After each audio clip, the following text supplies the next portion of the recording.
হয় না, 7 বছর সংসার করে কোনো বাচ্চা হয়নি, তো তোর কাছে আসার পরে বাচ্চা হয় কিভাবে?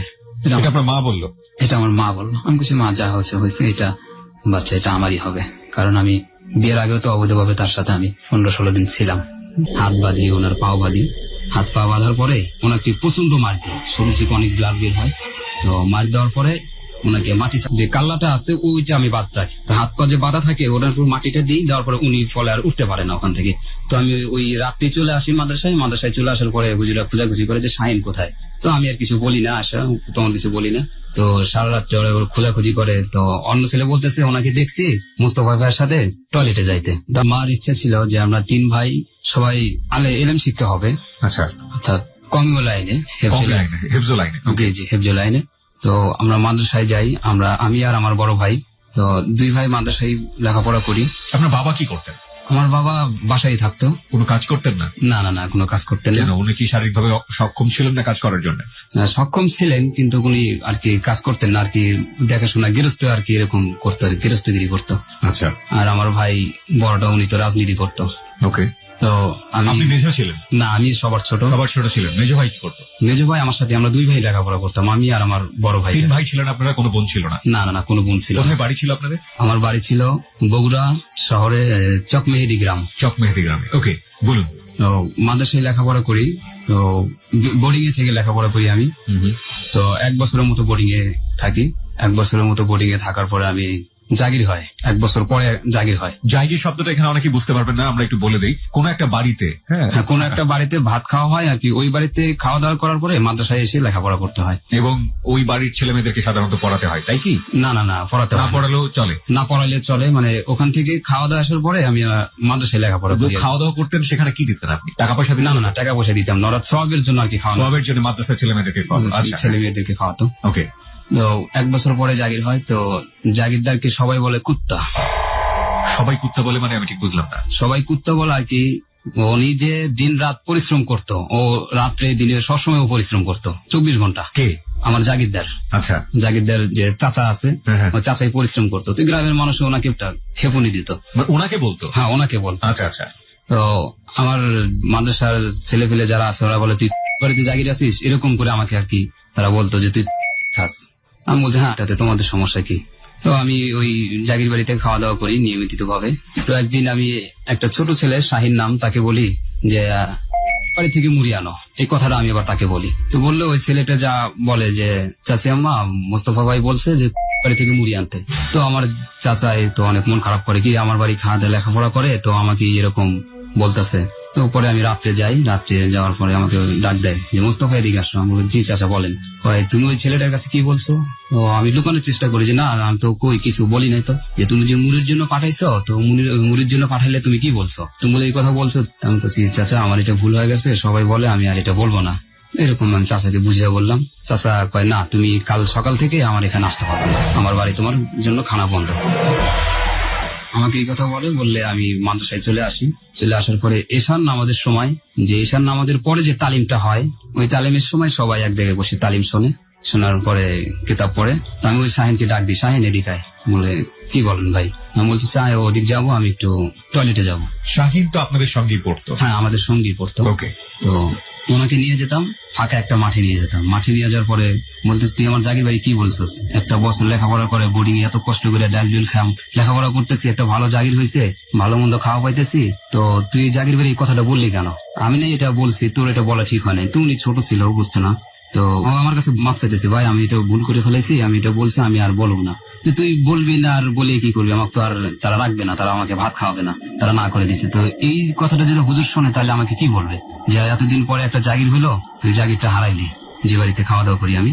তো ওই ছেলেটাকে আমি ফাঁকা মাঠে নিয়ে যাই, নিয়ে যাওয়ার পরে ওনার হাত বাঁধি, ওনার পাও বাঁধি। হাত পা বাঁধার পরে ওনাকে প্রচন্ড মার দিই, শরীর থেকে অনেক ব্লাড বের হয়। তো মার দেওয়ার পরে ওনাকে মাটি যে কাল্লাটা আছে ওইটা আমি বাদ রাখি, হাত পা যে বাঁধা থাকে ওনার উপর মাটিটা দিই, দেওয়ার পরে উনি ফলে আর উঠতে পারে না ওখান থেকে। তো আমি ওই রাত্রি চলে আসি মাদ্রাসায় চলে আসার পরে হুজুরা খোঁজাখুঁজি করে যে শাহিন কোথায়। তো আমি আর কিছু বলি না, তখন কিছু বলি না। তো সারা রাত্রে ওরা খোঁজাখুঁজি করে, তো অন্য ছেলে বলতেছে ওনাকে দেখছি মুস্তফা ভাইয়ের সাথে টয়লেটে যাইতে। তো আমি বলছি হুজুর ও তো গেছে আমার সাথে টয়লেটে যাওয়ার পর ও তো আবার ব্যাক করে চলে আসছে, আমার সাথে যায় নাই। তো আমি এরকম পর্যায়ে থাকলাম মাদ্রাসায়। তো সকালবেলা গ্রামের লোকজন গেছে মাঠে, যার পরে ওনাকে এরকম ভাবে উদ্ধার করছে, করে এসে উনি মাদ্রাসায় আসে, এইভাবে হাত পা বাঁধা অবস্থায় নিয়ে আসে। নিয়ে আসার পরে হুজুর মুতামিম সাহেব আসে, মাদ্রাসার প্রিন্সিপাল, উনি সবাইকে ডাক দেয় যে শাহিনীর এই অবস্থাটা কি করছে, সবাইকে ডাক দেয় বলে। তো সবাইকে ডাকানোর পরে আমি তো আড়াল হয়ে শাহিনীর দিকে থেকে থাকি। থেকে থাকানোর পরে উনি আমার দিকে তাকায়, তো আমি একটু চোখ গরম করি। চোখ গরম করার পরে ও ভয়ে কথাটা বলে না যে আমাকে মোস্তফা ভাই এই অবস্থা করছে। ভয়ে কথাটা বলে না, না বলার কারণে তো 2 দিন পরে হুজুর জানতে পারে যে আমার জাগিরটা চলে গেছে। তো আমার ডাক দিছে হুজুর যে মুস্তফা এদিকে আয়। তো জাগিরটা কেন চলে গেল? আমি জাগির দেওয়ার খাওয়াবে না, ভালো একটা ছাত্র দিয়ে আমি ভালো না, আমি এই কথা বলতেছি। ভালো না, তুই জাগিরদের সাথে কি ব্যবহার করেছিস, তুই ভালো না, তুই তো একজন ভালো ছাত্র, তুই পড়াশোনা ভালো দিক দিয়ে আছিস, সব দিক দিয়ে মেধা তোর ভালো, এরকম তোর জাগিরটা চলে যাওয়ার কারণটা কি? আমি বলতেছি যে হুজুর এভাবে সমস্যা, আমি ওই ছেলেটাকে বলছিলাম এবার করতে, তো ও এরকম করার পরে আমাকে এই বৃত্তান্ত বলছে হুজুরকে। তো হুজুর বলে যে কথাটা আসলে বলা ঠিক হয়নি। তো হুজুর আর এই বিষয়টা নিয়ে তেমন একটা খাটানো তারা করে না। তো সবাইকে নিষিদ্ধ দেয় যে এশার নামাজের সময় কেউ কোথাও যাবা না, মাদ্রাসা থেকে কখনো দূরে যাবা না, এরকম হাত পা বাঁধার পরে এটা করে আর কি। আমি এরকম ভাবে মাদ্রাসায় লেখাপড়া করতেছি, আবার বোর্ডিং এ খাই। বোর্ডিং এর দায়িত্ব পাই আমি। দায়িত্বটা পাই হচ্ছে 3 দিন, বৃহস্পতিবার, শুক্রবার, শনিবার। ওই 3 দিন হুজুর থাকে না। আচ্ছা।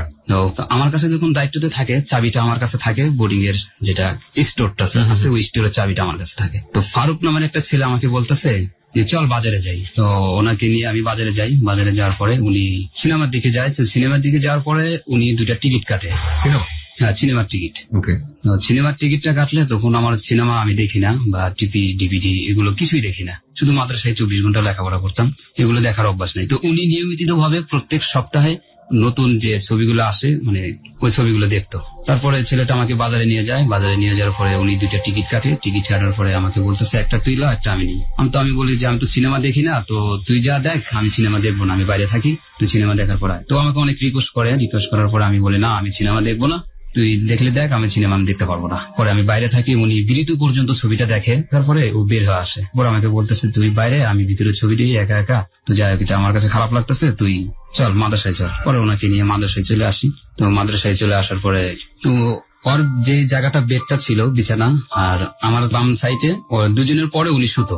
আচ্ছা, ফ্লোরিং করতেন, নিচে শুতাম। নিচে শোয়ার পরে তো ওই 2টা ছেলেকে সরানোর জন্য হুজুরের কাছে অভিযোগ করে যে হুজুর আমি তো মোস্তফা ওনার কাছ থেকে আমি পড়াশোনা দেখে নিব, তো ওনার কাছে আমি পড়াশোনা শিখবো আর কি। ওর কোনো কিছু ভুল হলে ওকে দিয়ে ও আমার কাছে শোনাবে, আমি ওর কাছে শোনাবো, হেফজুল লাইনের পড়া আর কি।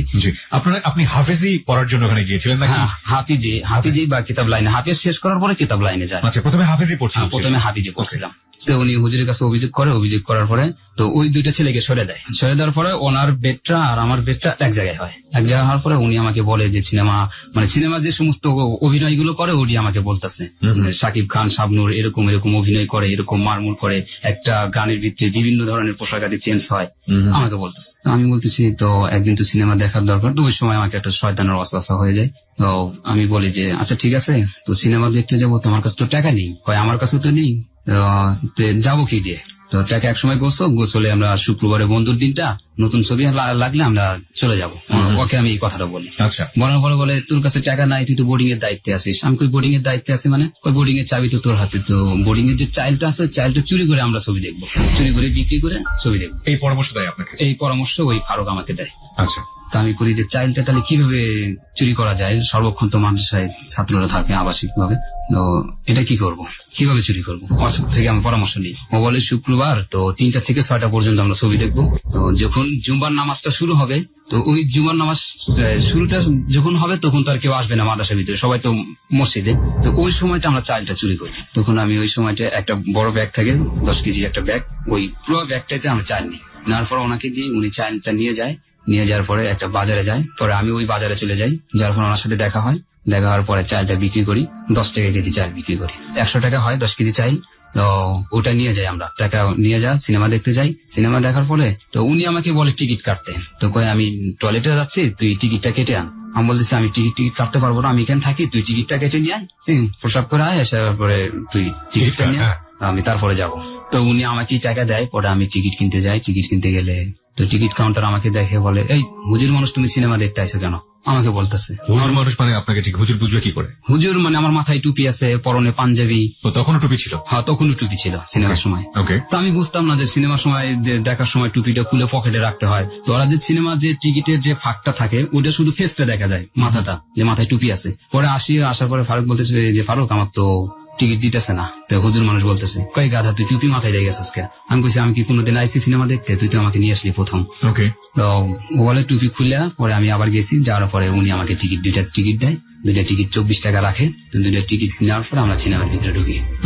সিনেমার ভিতরে ঢোকার পরে তো সিনেমা যখন আরম্ভ হওয়ার 5-10 মিনিট পরে আমার চোখ থেকে মানে কান্নাবিহীন শুধু পানি ঝরতেছে। কান্না হচ্ছে আর কি? হ্যাঁ, কান্না হচ্ছে না, কান্না ছাড়াই চোখ দিয়ে শুধু পানি আসছে। মানে চোখ থেকে আপনার অটোমেটিক্যালি পানি পড়ছে? অটোমেটিক্যালি পানি পড়ছে। আচ্ছা আচ্ছা, বুঝতে পেরেছি। অটোমেটিক যেহেতু পানি পড়তেছে, আমি তো চিন্তা করতেছি আমি কোনোদিন সিনেমা দেখি নাই, কোনো অভ্যাস নেই, হয়তো এই কারণে আমার চোখ থেকে পানি আসতেছে। নাকি আমি ভালো ছাত্র ছিলাম, সবসময় আল্লাহর কোরআন পড়তাম, হেফজুল আইনি পড়তাম, আর স্বপ্ন আমি লেখাপড়া করতাম, এরকম ধরনের স্বপ্ন দেখতাম আমি। তো হয়তো আমার এটাই আমার হয়তো পাপ হচ্ছে, তো এই কারণে আমার চোখ থেকে পানি আসছে। আমি এটাই আর কি, আপনার ভেতরে এই ধরনের বোধ কাজ? হ্যাঁ, ভেতরে এরকম বোধ কাজ করছে। তো আমি ওই সময়টা তো আমি বলে ফারুক আমার চোখ থেকে তো অনেক পানি ধরতেছে, তো আমি সিনেমা দেখবো না, আমি বের হয়ে চলে আসলাম। তো সিনেমা থেকে বের হয়ে চলে আসলাম, 10-15 মিনিট পরে চলে আসলাম। আসার পরে তো উনি সিনেমা পুরোটাই দেখে। ওই অবস্থায় মাদ্রাসায় চলে আসি। মাদ্রাসায় চলে আসার পরে মোতামিম সাহেব আমাকে দেখে, যিনি মাদ্রাসার প্রিন্সিপাল। তিনি আমাকে দেখে ডাকতে বলে মোস্তফা এদিকায়, তুই কাঁদুস কেন? আমি কই হুজুর আমি তো কাঁদতেছি না, আমি এরকম ফারুক আমাকে সিনেমা দেখতে নিয়ে গেছে। ওই ফারুক তোকে সিনেমা দেখতে নিয়ে গেছে, তোরা তো নামাজ পড়িস নাই? আমি বলছি না, নামাজ পড়ি নাই, আমরা নামাজ পড়ি নাই। তো নামাজের সময়টা আমরা এরকম সিনেমা দেখতে যাই। পরে উনি বিকেলে আসে, ফারুক আসার পর ওনাকে ডাক দেয়। ডাক দেওয়ার পরে বলে যে তুই মুস্তফারে কোথায় নিয়ে গেছিলি? তো উনি স্বীকার হয় না যে না আমি কই, আমি তো মুস্তফারে কোথাও নিয়ে যাইনি। পরে আমাকে ডাক দেয় হুজুর যে মুস্তফা এদিকায়। ফারুক কি বলছে যে ও তো মিথ্যা কথা বলতেছে, ও নিয়ে আমাকে নিয়ে গেছিল, নিয়ে যা উনি আমাকে সিনেমা দেখাইছে। তো বোর্ডিং থেকে যে চাইলটা নিচ্ছে এটা আবার হুজুর জানে না। তো একটা ড্রামের ভিতরে তো অনেক চাইল, 100 কেজির মতো চাইল, তো ওখান থেকে 10 কেজি নিলে তার বুঝতে পারবে না। তো আশা করি হুজুর এরকম বিচার করলে এবার ফারুককে মারে, প্রচন্ড মার দেয় তাকে। হুজুর তো জানি যে উনি সিনেমা দেখে। উনি ছিল ওই মাদ্রাসার সাইটে যে বাড়ি ছিল, উনি ওই বাড়িতে আর কি, মানে বাড়ি থেকে লেখাপড়া করতো, মাদ্রাসায় থাকতো, বাড়িতে থাকতো ছুটির সময়। ওকে। তো এরকম হুজুরি বিচার করার পরে কিছুদিন পরে ওর সাথে আমার ঝগড়া হয়।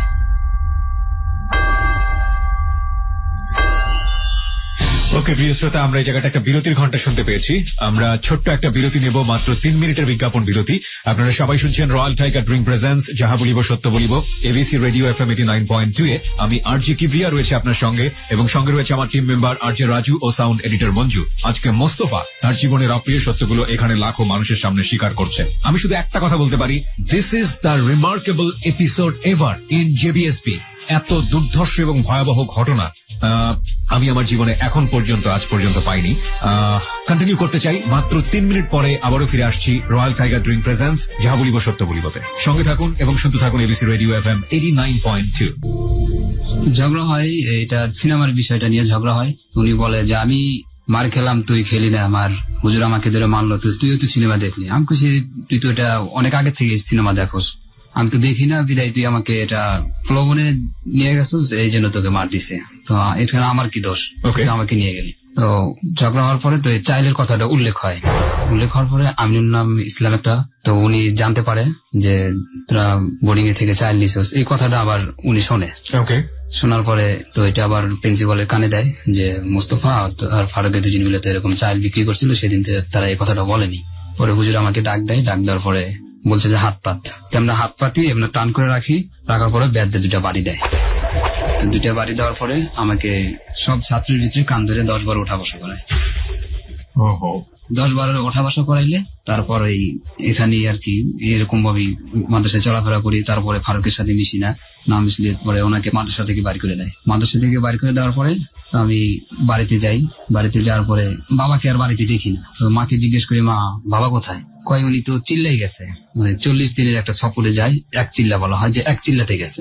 আচ্ছা। পরে আমি বাবাকে দেখি না। 3 দিন থাকার পরে শনিবারে চলে আসি মাদ্রাসায় নিয়মিত ভাবে ক্লাস চলছে। তো আবার বাড়িতে যাই হচ্ছে আপনার বাবা আসার পরে 40 দিন আসার পরে, যে আমি 40 দিন পরে বাবার কাছে যাবো, বাবাকে দেখতে পারবো। আমি ফের বাড়িতে যাই 40 দিন পরে। যাওয়ার পরে তো বাবার সাথে দেখা সাক্ষাৎ করি, বাড়িতে থাকি, 4 দিন বাড়িতে থাকি, আবার চলে আসি মাদ্রাসায়। পরে আবার কিছুদিন পরে বাড়িতে যাই।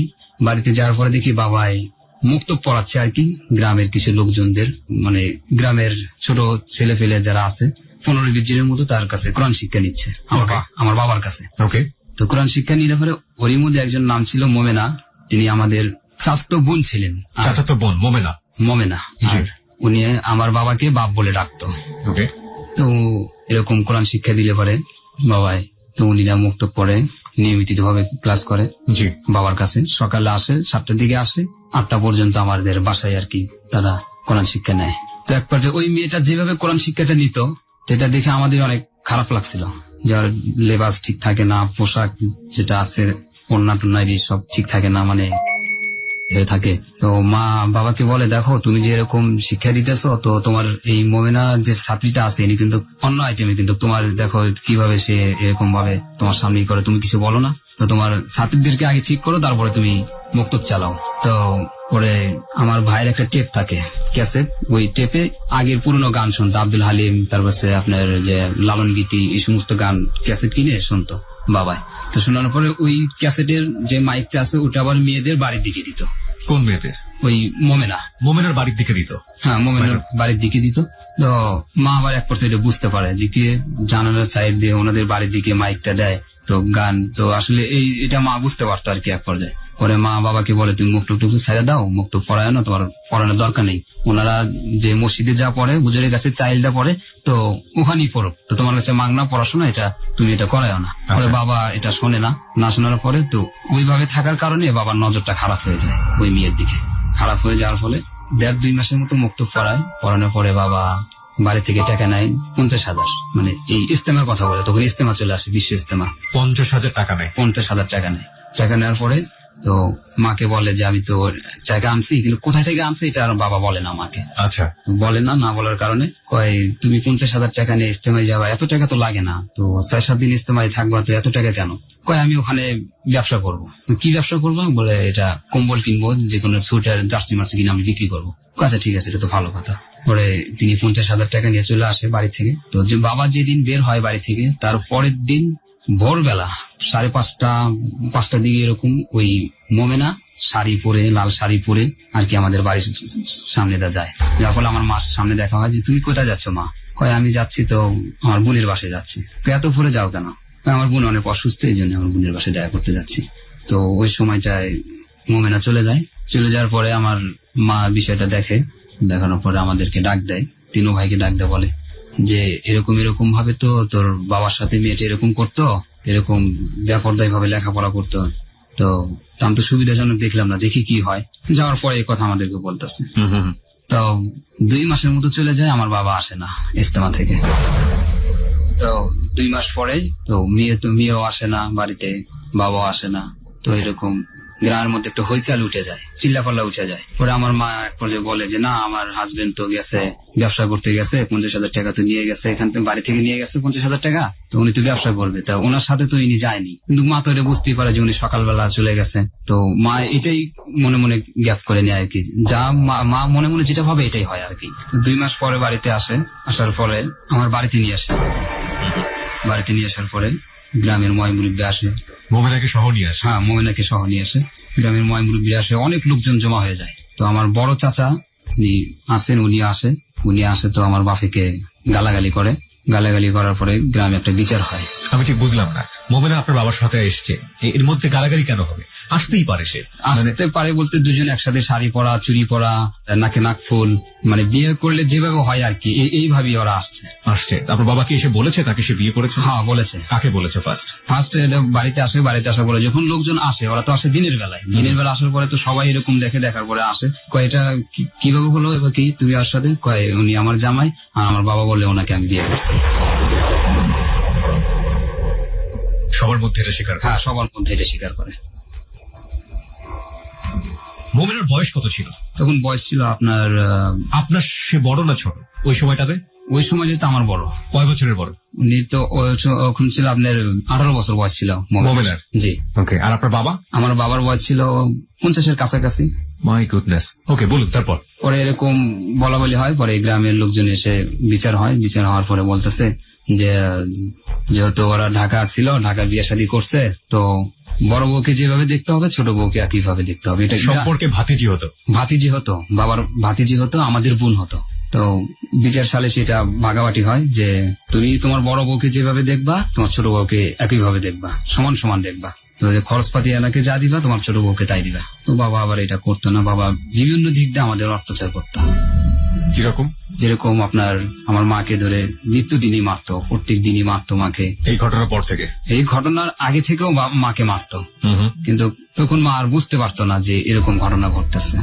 তো মারে, নিত্যদিনই মারে, মারার ফলে মা রাগারাগি করে চলে যায়, আমার নানার বাড়িতে চলে যায়, আবার আসে।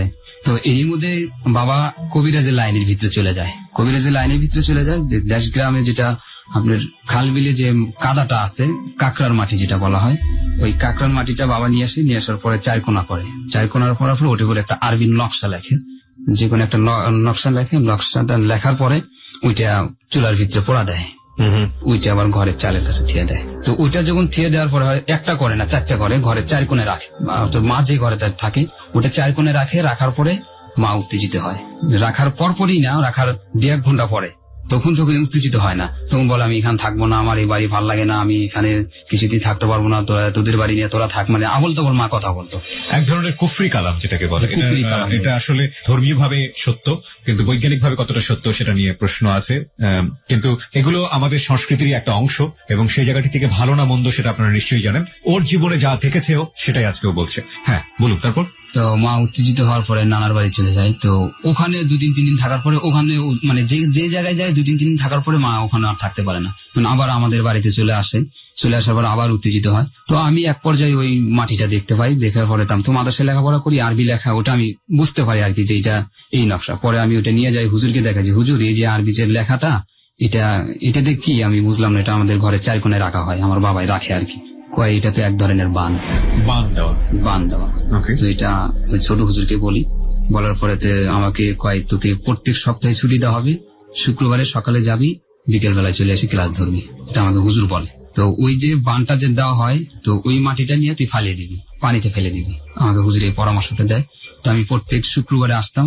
তো বাবা এটা ওই যখন ওইটা না পায় তখনই ওইটা বানায়, বানানোর পরে ওটা আবার রেখে দেয়। যখন না পায় মানে যখন আমি ফেলে দিই বাবা আবার দেয়, ফেলে দেওয়ার পরে আবার দেয়। এরকম আমি 6 মাসের মতো আমি এরকম বানটা আমি বারবার ফেলে দিই। মা ওই যখন ফেলে দেওয়ার পরে মা আবার ঠিক থাকে, উত্তেজিত হয় না, মা ওই বাসায় থাকে, কোথাও যায় না। তো আমি দেখি, তো একদিন আবার মাদ্রাসা থেকে ছুটি নিয়ে বাসায় গেছি। বাড়ি যাওয়ার পরে যেই আপনার যে সৎমা হলো, তার সাথে আপনার সৎমা হওয়ার আগের সম্পর্ক কেমন ছিল? সম্পর্কটা ছিল ওই মুক্তব যেটা পড়তো আর কি, ওইটাই সম্পর্ক। এর আগ পর্যন্ত আপনারা একই সাথে খেলাধুলা করা, দেখা সাক্ষাৎ হওয়া, না ওই ধরনের কোনো সম্পর্ক ছিল না? ওই ধরনের সম্পর্ক বলতে ছিল আমার ছিল এমনি যে পাড়ার প্রতিবেশী হিসাবে আর কি। আমার খুব বেশি সখ্যতা ছিল না, বেশি সম্পর্ক ছিল না। দেখা সাক্ষাৎ হলে বোন ভাই এরকম। কি বলতেন আপনি? বলতেন তখন তাকে? হ্যাঁ আমি আফা বলতেন। হ্যাঁ আফা বলতাম, আফা কেমন আছেন, হানতেন, এরকম ধরনের কথা বলতাম। তো সৎমা হওয়ার পরে কি তাকে মা ডাকলেন? না আমি মা ডাকিনি, মা হওয়ার পরও আমি তাকে মা ডাকি। আপনার বড় 2 ভাই এটাকে কিভাবে নিয়েছিল? আমার বড় 2 ভাই এটাকে নিয়েছিল, মানে এটা সবাই আমার ফ্যামিলি সবাই ঘৃণা করতো।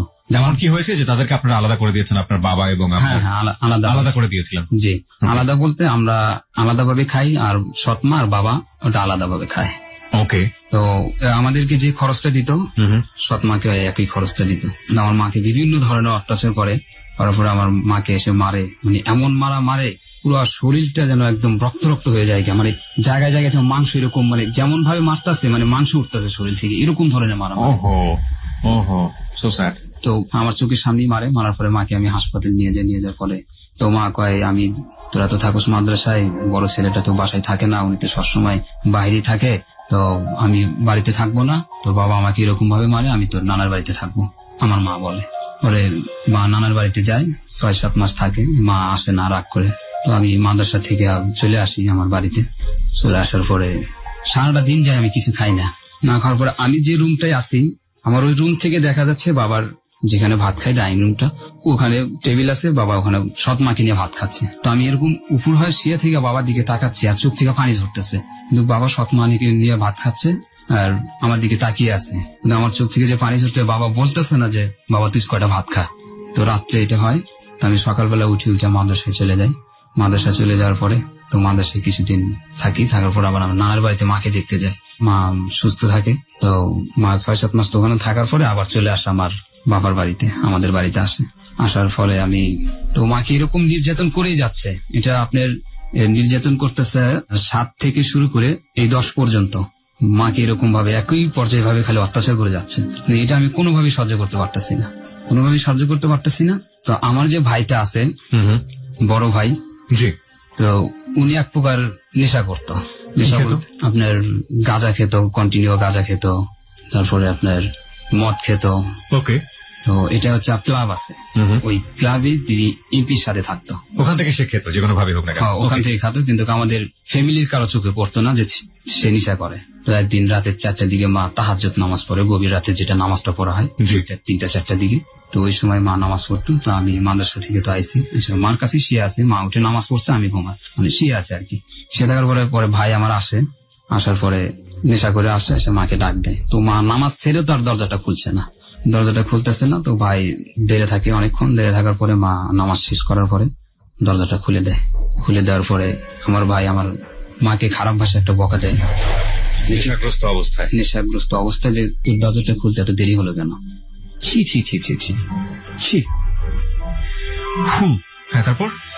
তারপরে আমার মাকে মারে। আপনার ভাই আপনার মাকে মারে? হ্যাঁ, মাকে মারে। মারার পরে আমি মাকে জড়ায় ধরি নিয়ে যাই, বিছানায় শোয়াই। মা তুমি শুয়ে থাকো, তুমি তো জানো মা যে উনি আমাদের সামনে যদি নেশা করে না, ও নেশা অবস্থায় আসলে আমরা বুঝতে পারি যে উনি বিছানায় শোয়াই দিলাম। শোয়ারে দেওয়ার পরে সকালবেলা উঠে মাকে বলে, মা তোমার ছেলে তো এরকম, তুমি তো জানো নেশা করে এসে তোমাকে এরকম মারছে। তো কয় আমি তো নামাজে ছিলাম বাবা, আমি যদি নামাজের একটু আগে থাকতাম তাহলে আমি দরজাটা খুলে দিতাম। নামাজ অবস্থায় তো নামাজ ছেড়ে থাকে, দরজাটা আমি খুলে দিইনি, আমি নামাজেই ছিলাম। পরে দরজা খুলতে একটু দেরি হয়েছে এই কারণে, নামাজের সময়টা মা ছিল। জি। পরে এই বিষয়টা আমার কাছে অনেক খারাপ লাগে যে আমার ভাই নেশা করে এসে আমার মাকে মারছে, এটা আবার কেমন কথা। তো আমি বিষয়টা অনেক খারাপ লাগে আমার কাছে। পরে আমি ইয়াতে চলে যাই, আমাদের যে ক্লাবটা ছিল ক্লাবের কাছে, তো ওখান থেকে কিছু দূর হবে আপনার ক্লাব। যেহেতু আমার ভাই রাজনীতি করতো, আমি যে আমার ভাইকে ফোন দিই যে ভাইয়া আমাকে ওখানে ধরছে, তো তুমি আসো আমার কাছে। আমার ভাইকে বলি, কই কেন ধরছে? আমি বলতে পারি না কেন ধরছে, আমার কাছে কি জানি পাইছে তারা। আমি যে ভাইয়ের কাছে এটা বলি, তো ওনাদেরকে বলি যে আমার ভাইকে আমি মারবো, প্লাফানরে বলি। তোরা বলে তোর ভাইকে তুই মারবি, তোর ভাইকে চিনিস, তোর ভাইকে মারবি? কিন্তু আমার ভাই আমি চিনবো না, আমার ভাই কি জিনিস, আমার মাকে এরকম ভাবে আমার ভাই মেরেছে, আমি মারবো, এটাই আমার বড় উদ্দেশ্য। তো ভাই আসে, ওখানে 2টা মোটরসাইকেল নিয়ে আসে, 4জন লোক আসে ভাইয়ের সাথে। তো আসলে পরে তো ওরা 2জন আমার 2টা হাত ধরে, মানে যাদেরকে আমি আগে ঠিক করে রেখেছি, তোরা 2জন হাতটা ধরে, তো একজন পিছনে থাকে, যেই পিছনে থাকে তার হাতে একটা রড থাকে। তো আমি বলছি যে আমার ভাইয়ের যে কোন ভাই আসবে, তোরা আমাকে ভাইয়ের দিকে এগিয়ে নিয়ে যাবি, তো ওই পাশাপাশি গেলেই পিছনে যে আছে ওই হাত, ও আমাকে রডটা দিবে, আমি পিছনে হাত দেবো, একজন হাত ফেললে আমি পিছনে হাতটা দিলে আমাকে রডটা দিবে। আমি ওই অবস্থায় ভাই চলে আসে, আমিও ভাইয়ের দিকে চলে যাই। জানার পরে ভাই আমাদের সাথে কথা বলে, যাই আমার ভাইকে কেন ধরেছিস শান্তেন, উনি মাদ্রাসায় লেখাপড়া করে, ওদের কি হয়েছে না হয়েছে, সেই কথাটা ও কথায় ওদের সাথে তর্ক করতেছে, আমি পিছনে দেওয়ার পরে ওই রডটা নিয়ে ভাইয়ের এই মাথার ভিতরে একটা বাড়ি দিই, আর এই চলটাতে বাড়ি দিই। চলটাতে বাড়ি দেওয়ার পরে চলটা আপনি নিজে দেন বাড়ি? হ্যাঁ, বাড়িটা আমি নিজে দিই। এই বাড়িটা দেওয়ার পরে কি হলো, ওই সিচুয়েশনটা কি হলো ওখানে ওই বাড়িটা দেওয়ার পরে উনি পড়ে যাওয়ার পরে তো ওর সাথে যে 3টা লোক ছিল, তো 2জন মোটরসাইকেল নিয়ে গেছে, আর একজন বলতো তুই কাজটা ভালো করস নাই, ভাইয়ের পিছনে যে ছিল আর কি, যে তুই কাজটা তুই ভালো করস নাই। আমার ভাইয়ের আমি যা করছি এটা আমার ব্যক্তিগত ব্যাপার, তোমাদের এটা না করার কোনো প্রয়োজন নেই। পরে ওখান থেকে সবাই সব দিকে চলে যায়। পরে আমার ভাইকে নিয়ে ওখান থেকে আমি জিয়া মেডিকেলে যাই, বগুড়া। নিজে চলে যান? হ্যাঁ, নিজে ওনাকে নিয়ে চলে যাই, রিক্সায় করে নিয়ে চলে যাই। চিকিৎসা হয় ওখানে, 7 দিন থাকে, এই ফাটলটা নিয়ে 7 দিন থাকে। থাকার পরে ডাক্তার রিপোর্টে জানায় যে চলটা এটা কোনোদিন ভালো হবে না, এটা ওর মৃত্যুর আগ পর্যন্ত এইটা ফাটাই থাকবে, আর এই চলটা দিয়ে ওর কিছু খাইতে পারবো না, শক্ত কিছু। বাম চলটা? হ্যাঁ, বাম চলটা খাইতে পারবে না। ছবিটা আমার কাছে আছে, এই যে এইটা। ওকে, প্রিয় শ্রোতা, এই ছবিটা আমরা আমাদের ফেসবুকে দিয়ে দিচ্ছি। এটা হচ্ছে আপনার ডান পাশেটা হলো আপনার আসল ভাই? হ্যাঁ, আসল ভাই দুটোটাই একটা। এটা হচ্ছে আপনার 10-এর সময়, আর এটা হচ্ছে 6-7-এর সময় ছবিটা। মানে আপনি পিটানোর পরেই অবস্থা হয়েছে? হ্যাঁ, পিটানোর পরে ওই অবস্থাটা হচ্ছে, এটা হাসপাতাল থেকে তোলানো। বেঁচে। ওর আসল চেহারা এবং পেটানোর পরের চেহারা পাশাপাশি আছে, আমরা এই ছবিটা ফেসবুকে দিয়ে দিচ্ছি, আপনারা দেখলে বুঝতে পারবেন যে কতটা দুর্ধর্ষ হতে পারে। আমরা সবসময় একটা কথা বলে থাকি যে এইসব অপরাধের পেছনে একটা ব্যাকগ্রাউন্ড থাকে। নিজের মাকে এভাবে পিটিয়েছে, নিজের মাকে এভাবে অশ্লীল গালাগালি করেছে, সেই ঘটনা না ঘটলে হয়তো এই ঘটনা ঘটতো না। কিন্তু তারপরও আমরা বলতে চাই এই ধরনের কাজ করা জঘন্যতম অপরাধ, ঘৃণিত অপরাধ। হ্যাঁ বলুন। তারপরে আমার ভাই 7 দিন পরে আসে, তো আমাকে বলে যে তুই আমাকে যে মানলি, কাজটা ঠিক করলি, যে তুমি নেশা করে আইছো, নেশা করে আসার পরে দরজাটা খুলতে দেরি হয়েছে, তুমি বাড়ি বসে থাকতে পারতা, তো তুমি আমার মাকে মারলা কেন? এই ছবিটা যেটা দেখতে পাচ্ছ কি সেন্সলেস অবস্থায় তখন? মানে এটা ও অজ্ঞান অবস্থায় ছিল। অজ্ঞান অবস্থায় ছিল। অজ্ঞান অবস্থায় ছিল। হ্যাঁ বলুন। তারপরে এই আমি কথা বলি যে আমার মাকে এরকম গালি দিলা কেন? তো আমার মা, এটা তো তোমারও মা, তো এই হিসেবে গালিটা দেওয়া তোমার ঠিক হয়নি। তো ওই দিন থেকে ভাই আমাকে একটি ভয় পায়। ওই দিন থেকে যে ভয় পায় যে বাড়িটা দেওয়ার পরে যে ওই লোকজনের সাথে আমি থেকে তাকে যে মারছি, এই জিনিসটা আসলে ভাই ভয় পায় যে আসলে কি। তো এখানে কিছু একটা গ্যাপ গেছে। তো বলেন। আমার যে ওই 2 মাসের মধ্যে যে বাবাকে যে আমরা পাই না, বা ওই মোমেনাকে যে পাই না, আমার সৎ মাকে যে পাই না, তো ওই সময়টা আমার মেজো ভাই মেয়ের ভাইকে বলে যে তোর বোন নাকি আমার বাবার সাথে গেছে। যখন 2 মাসে পায় না, গ্রামের সবাই জানাজানি হয়ে যেতেছে যে কেউ আসতেছে না। কাকে বলে? আমি একটু পরিষ্কার হতে চাই, বুঝতে পারছি না কাকে বলে। ওই মেয়ের ভাইকে বলে যে তোর বোন নাকি আমার বাবার সাথে গেছে। তো এই জিনিসটা ওর ভাই আবার রিপিট করে বলে হচ্ছে আপনার ওই মেয়ের মার কাছে। বলার পরে মেয়ের মা আসে। তো আমরা ফ্যামিলির ওখানে সবাই থাকি, আমি থাকি, আমার বড় ভাই থাকে, আমার ছোট ভাই থাকে, ফ্যামিলির সবাই থাকে। থাকার পরে এসে বলতেছে হ্যাঁ আমার মেয়ে তোমার বাবার সাথে যাবে, এটা কি করে তোমরা ভাবলা? তোমার বাপ কি আর আমার মেয়ে কি, এটা কখনো হয়? এই কথা বলার পরই একটা বাড়ি দেয়, বড় বাঁশের কুঞ্চি দিয়ে একটা বাড়ি দেয়। বাড়ি দেওয়ার পর আমার মার এই যে এই কানের এই সাইডটা, ওরা আপনার মাকে এরকম ভাবে প্রহার করে? হ্যাঁ মারার পরে তো ওই জিনিসটা দেখে কি যে ভাই আমার এত খারাপ লাগে, আমি ওখানে মাকে জড়ায় ধরে কান্দে দিই। কেঁদে দেওয়ার পরে তো আমি প্ল্যান নিই যে আমি ওই মহিলাকে যেভাবে হোক আমি মহিলাকে মারবো। আমার মাকে কেউ কিছু বললে বা মার প্রতি কেউ গালিগালাজ করলে বা মার প্রতি কেউ যদি কোনো একটা অশ্লীল আচরণ করে, এটা আমি কখনো সহ্য করতে পারছিলাম না। আমার মাকে আমি সবচেয়ে বেশি ভালোবাসতাম। তো পরে আমার মা তো এরকম আমি হাসপাতালে নিয়ে যাই, তো এই কানের যে মাংসটা ঝুলে যায় এটা কেটে ফেলে দেয়, এটা লাগে না। তারপরে আমি হাসপাতাল থেকে চলে আসি। ঠিক 7 দিন পরে আমি ওই ভাইয়ের পিস্তল থাকে নিজস্ব, মানে এটা লাইসেন্স করা পিস্তল থাকে। এটা আপনার ভাই? হ্যাঁ আমার ভাই, যিনি এমপির সাথে থাকতো, মানে রাজনীতি করতো। ওই এমপির বডিগার্ড হিসেবে আর কি, এমপির গাড়িতে আর কি, এমপির গাড়িও চালাতো। তো ওনার কাছে পিস্তল ছিল, তো উনি পিস্তল নিয়ে সর্বক্ষণ আসা যাওয়া বাড়িতে বা ওই এমপির বাড়িতে সবসময় আসা যাওয়া করতো আর কি। আচ্ছা। তো একদিন আসে বিকেলবেলা, আসার পরে আমি ওই ভাই পিস্তলটা এয়ারপোর্ট রাখে, টেবিলের উপর রাখে। পিস্তলটা রাখার পরে আমি পিস্তলটা নিই, নেওয়ার পরে আমি ঘর থেকে বের হই। তো ভাই হাত মুখ দিয়ে আসার পরে দেখে যে পিস্তল নাই, আমি ওখানে নাই। তো পিস্তল নাই, আমি ওখানে নাই। তো ভাই আমাকে ওখান থেকে আর কি খোঁজা শুরু করে দেয়, খুঁজতে পায় না। তো উনি এক করে জিজ্ঞেস করে যে আমার ভাইকে কোথাও যেতে দেখছো? ছোট ভাইরে কই এদিকে গেছে, বাজারের দিকে গেছে। তো আমি বাজারের দিকে যাই, বাজারের দিকে যাওয়ার পরে তো ওই মেয়ের যে ভাইটা যে এই খবরটা ওর মার কাছে দিছে যে আমার বোন নাকি তার বাবার সাথে চলে গেছে এটা। তো উনি বাজার থেকে আসে, উনি বাজার থেকে আসার পর আমি ওই পিস্তলটা দিয়ে তাকে ফায়ার করি। ফায়ার করে ফেললেন? হ্যাঁ পিস্তলটা আমি ফায়ার করে ফেলছি। মানে ওইটাই আমার সর্বপ্রথম ওই শক্ত করে ধরে পিস্তল যখন ফায়ার করছি তখন ওই গুলিটা এই বুকের এই সাইডটা ঢুকে পিছন থেকে মানে এমন ভাবে এটা বের হয় যে পিছন দিক থেকে এরকম একটা সিদ্ধা হবে, হা হয়ে বের হয়, ডান পাশে লাগে। এই ডান পাশ দিয়ে ঢুকে পিছনের এই পিঠটা দিয়ে বের হয়। আচ্ছা। বের হয়ে যাওয়ার পরে যেটা সাদা হয়ে যায়, সাদা হওয়ার পরে আমি ওখানে থাকি আর কি। ওই জায়গায় উনি কে ছিলেন যাকে গুলি করলেন? উনি কে ছিলেন? উনি ছিলেন ওই যে মানে ওই মেয়ের ভাই, সৎ মায়ের ভাই। আপন ভাই। ওকে, তাকে গুলি করে? তাকে গুলি করেছি। তাকে গুলি করার পর তো উনি তো জায়গায় মারা গেছে। হ্যাঁ মারা গেছে। তখন আপনারা নিশ্চিত না যে আপনার বাপ আলটিমেটলি দ্বিতীয় বিয়েটা করেছে কিনা? বাবা তো তখন আসেনি বাড়িতে তাকে নিয়ে? না আসেনি। ওই সময়টাই আমি তাকে গুলি করি। ওকে। এই কথাটা বলছে মাকে যে বাড়ি মারছে, এইটা দেখে আমার মানে আমার ঠিক না, আমার মাথায় ঠিক নেই যে আমার মা কি করছে এখানে। আমার ভাইকে বাড়ি দিতে চায়, মেজো ভাইকে, কিন্তু ওই অবস্থায় আমার মার আর কি লাগে বাড়িটা। লাগানোর পর আমি ওই সময়টা, এই বাড়িটা তো তার মেয়ের মা দিয়েছিল, মানে সৎমার মা দিয়েছিল? সৎমার মা দিয়েছিল। এটার আমি তো আবার মারতে চাই সৎ মেয়ের মাকে, কিন্তু আমি ওকে না মেরে ওর ছেলেকে মারি, মেয়ের ভাইকে মারি জায়গায় দিয়ে। তারপরে ওই শব্দটাই করে গ্রামের লোকজন আসে। গ্রামের লোকজন আসার পরে এটির মধ্যে আমার ভাই ওই জায়গায় পড়ছে, বড় ভাই যার পিস্তল। বড় ভাই আসে, আসার পরে বড় ভাই পিস্তলটা নেয়। নেওয়ার পরে এই ভাই কি সেই ভাই? হ্যাঁ হ্যাঁ, এই যে এই ভাই, যাকে আপনি মেরেছিলেন। যাকে আমি মেরেছিলাম। প্রিয় শ্রোতা, এই ছবিটা আমরা ইতিমধ্যে ফেসবুকে দিয়ে দিয়েছি। যাকে ও মেরেছিল এবং যে মূলত রাজনীতির সাথে জড়িত ছিল, যার কাছে পিস্তলটা ছিল, সেই পিস্তল দিয়ে সৎ মায়ের বড় ভাই ছিল সে, জি, জি। সৎ মায়ের বড় ভাইকে সে খুন করে সেই সময়টাতে, যখন সে নিশ্চিত হতে পারেনি যে তার বাবা আলটিমেটলি এই মেয়েটিকে বিয়ে করেছে কিনা। বাবার কিন্তু সে ভাতিজি হতো, খুবই জটিল একটা ব্যাপার, এবং তখন সে খুন করে ফেলেছে সেই ভাইকে।